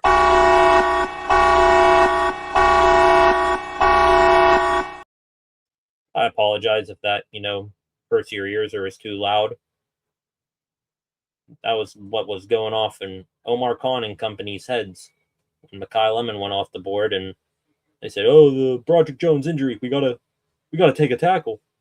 Let's take Broderick Jones, part 2." I don't mean to be rude to you, Hornator. I really don't. Peter Woods gone here. Who just went a moment ago? I don't even remember. Oh yeah, Omar Cooper Jr. He just went to the New York Jets. The rich keep getting richer. They not only got David Bailey, they not only got Kenyon Sadiq, they got Omar Cooper Jr., my number 4 wide receiver in this class, who could really have been a excellent, and I mean excellent, fit here in Pittsburgh for the Steelers. Cooper Jr., 6 foot tall, 199 pounds. Formal meeting with the Steelers at the Combine. Was recruited by new Steelers wide receiver coach Adam Henry to Indiana. Also, Kurt Cignetti, his brother Frank Cignetti Jr. is on the Steelers staff. So the Steelers knew everything and then some about Omar Cooper Jr. wanting to get him. Was a national champion with the Hoosiers, second team All Big Ten. 69 receptions, 937 receiving yards, and 13 touchdowns last year for the Hoosiers. That is 13 touchdowns that the Steelers did not want to draft. Strengths and weaknesses: ultra competitive receiver who loves being physical. That would have been nice for the Steelers. Polished route runner who creates good separation. That would have been nice for the Steelers. Fights for and attacks the ball very well. That would have been nice for the Steelers. Ferocious yard after the catch runner in 2025. That would have been nice. Fantastic hand-eye coordination. Yep. That would have been really, really outstanding for the Steelers, getting Omar Cooper Jr., but nope. Weaknesses: route running is good but not great. More consistent technique and effort needs to be shown as a run blocker, and has a small history of maturity concerns. Stephon Diggs, Robert Woods, Cooper Kupp, Deebo Samuel. Those are some of the comps for Mr. Omar Cooper Jr. I think the Steelers could have used a Cooper Kupp working the middle of the field, but nope. Nope. More project offensive linemen. So if we don't have enough already. Look in here. They played Cope and Renegade for this. That's probably, yeah. I wonder, how Cope would have reacted to that. Oh my God. Can we abolish Renegade? Just, for a few years until this team gets good again. Maybe that'll have to be after, Art Rooney is long gone and Dan's taken, over the team. Renegade doesn't have the same powers anymore. As a matter of fact, Renegade has had bad things happen after it. Renegade played multiple times last season. Boom. Deep shot, and there goes a touchdown for the other team. Renegade plays at the draft. Makai Lemon, off the board. Omar Cooper, not the pick. Denzel Boston, not the pick. Casey Concepcion, not the pick. We're going to get a project offensive lineman. Embarrassed in our own house. Pissed is an understatement. Yep, just took a big old steaming crap right on the fans. It pissed on us without even having the common courtesy of calling it rain. And honestly, I've had the question brought up, do you want to go to the draft? I am 100% happy that I get to walk out of this room here in about 15 minutes when this draft is over. I get to, eat dinner and go to bed and not need to travel 2 hours back home pissed off, because I'd hate, traveling there if you're a Steeler fan. Once in a lifetime opportunity going to see the draft, and then they pull that BS. Absolutely horrendous. Think Boston is more what McCarthy is looking for sidewise. Well, he better hurry up. Because Boston, not sure how much longer he's going to last. Every single other. There are 6 wide receivers, maybe 7. I will give Jeremy Bernard, who's going to go at some point tomorrow, unless he goes with this last pick. Jeremy Bernard's an outstanding wide receiver who could be what the Steelers need. But Boston, Concepcion, Cooper, Lemon, Tate, Tyson, those were the 6 wide receivers that I would have been happy the Steelers got and used a first-round pick on. But they watch 2 go off the board, or they watch 1 go to a cross-state rival, another go in the division. They watch a guard that they really like go to a division rival. And then 2 of my favorites, Concepcion and Cooper, go right behind. In terms of favorability for the Steelers, probably had Lemon 1, Cooper 2, Concepcion 3, and then Boston and Tate and them after that. And Jordan Tyson. I mean, I'm not sure where Tyson was probably after, Concepcion. But those, smaller change of pace guys that can work in the middle of the field, those would have been awesome for the Steelers. They can take Boston, and that would be a good pick, but still would love to have some sort of change of pace in the wide receiver room. We're all going to have giant dudes. No small, shifty, get the ball in his hands after the catch dude. None of that. Instead, it's just going to be all giants, and once teams scheme against that, it's going to be goodnight Irene. Rooney, he gone. He needs to be. Definitely. Going to talk about being out of touch with a fan base as a Steeler owner more than ever before. It's him. His daddy and his granddaddy. Wonder what they would think of this. Back to the draft here. Keldrick Falk is up right now. He just got drafted by the Tennessee Titans. Falk out of Auburn, defensive end, 6'6", 276. Had a third-team All-SEC year last year with the Auburn Tigers. 29 tackles, 2 sacks in 11 games played. He's an athletic, fluid mover with a big frame, can line up all across the D-line. Long arms and quick hands pierce the blocker's chest to create separation. Has a full, diverse bag of pass rush moves, and he constantly is in the backfield disrupting plays. Weaknesses off the snap. His burst is just average and inconsistent, giving quality offensive tackles a chance to get early positioning. Speed and bend around the arc are not up to NFL par yet, and his hands could be more violent and better placed in initial contact. Carlos Dunlap, Arik Armstead, Keon White, Michael Williams, the comps for Keldrick Falk, who just went off the board a moment ago. And now the final pick of this absolutely disastrous night 1 of the draft is coming up. Steelers invite the mecca of the NFL offseason to their own city, and they become the laughingstock on night 1 of the draft. Final pick here, the Seattle Seahawks, Super Bowl champions. They were rumored to be trading out of this pick. They only got 4 picks in the draft, but they ultimately did not trade out of the pick, and now they are up here to make the final pick of night 1.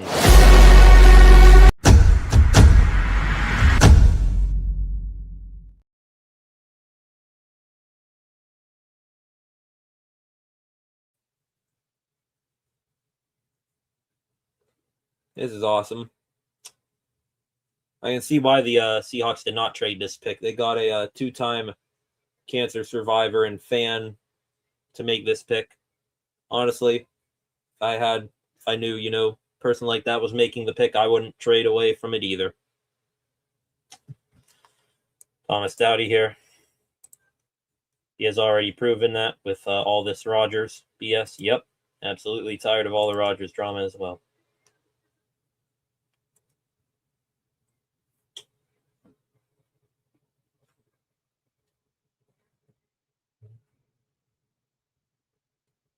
Boy, this kid's a showman. He is really putting the emphasis on Seattle Seahawks Super Bowl champion. He nearly ripped the cover off the mic.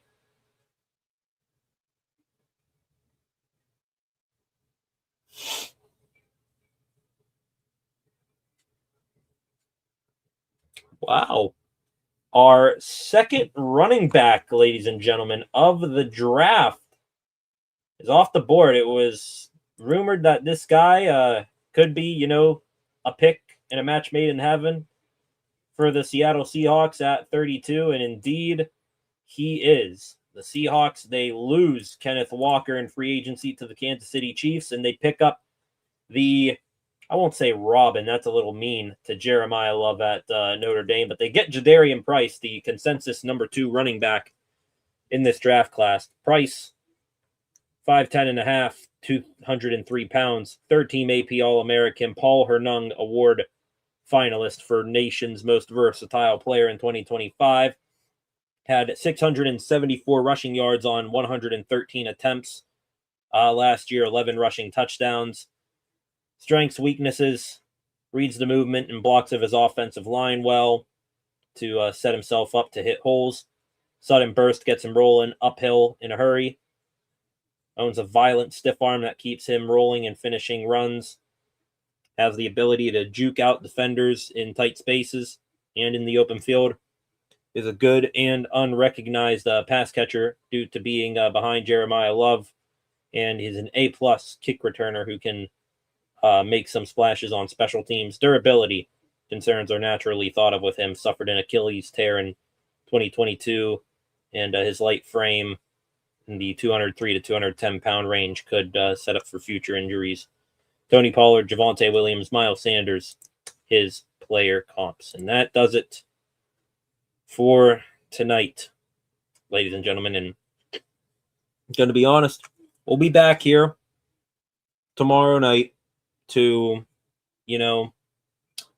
break down night 2 of the draft. But I'll be honest, if I did not lose all motivation to watch the NFL draft off of this one night, literally the worst possible case scenarios happened for the Steelers. Benga Ioane is a Baltimore Raven. Spencer Fano and Casey Conception are Cleveland Browns. Mekhi Lemon came close to the Steelers pick, but the Steelers did not take him. They did not trade up for him. Instead, they got jumped by their cross-state rivals in the Eagles, and now they get to watch him kill it for the most scumbag, insufferable people on the planet in Philadelphia. And the Steelers tried to fix their issue with their hurt project tackle by getting a project tackle that just picked up football not even a decade ago. Sounds about right for the way things are going in Pittsburgh sports right now. Really hope Herniture kills it, because this is looking like it should have heads rolling in the Steelers front office, if we're being honest here. Here's the hoping for a better tomorrow. Gentlemen, let's get some sleep. Hope for better selection. We'll see if I have any brain cells left to compute what happens tomorrow night. Don't think we're going to be live for Saturday, or I'll leave that up in the air for now. We'll see what happens if we're going to be live Saturday. That's a long live stream. Not sure if I'm going to have the energy or voice, to be honest, to make it through it. I mean, voice was pretty scratchy waking up this morning. It might be shot by the time we end tomorrow night. So, yep, this was terrible. But Appreciate you all being on here. SESR Dad, Thomas, Concepts, Flacco, Freight Train, CH here. Glad we all were here to witness this. Quite frankly, I'm not going to sugarcoat bullshit together. That's exactly what it is. Good night, everybody. Terrible start to the 2026 NFL draft. We'll watch it probably get worse tomorrow. Peace.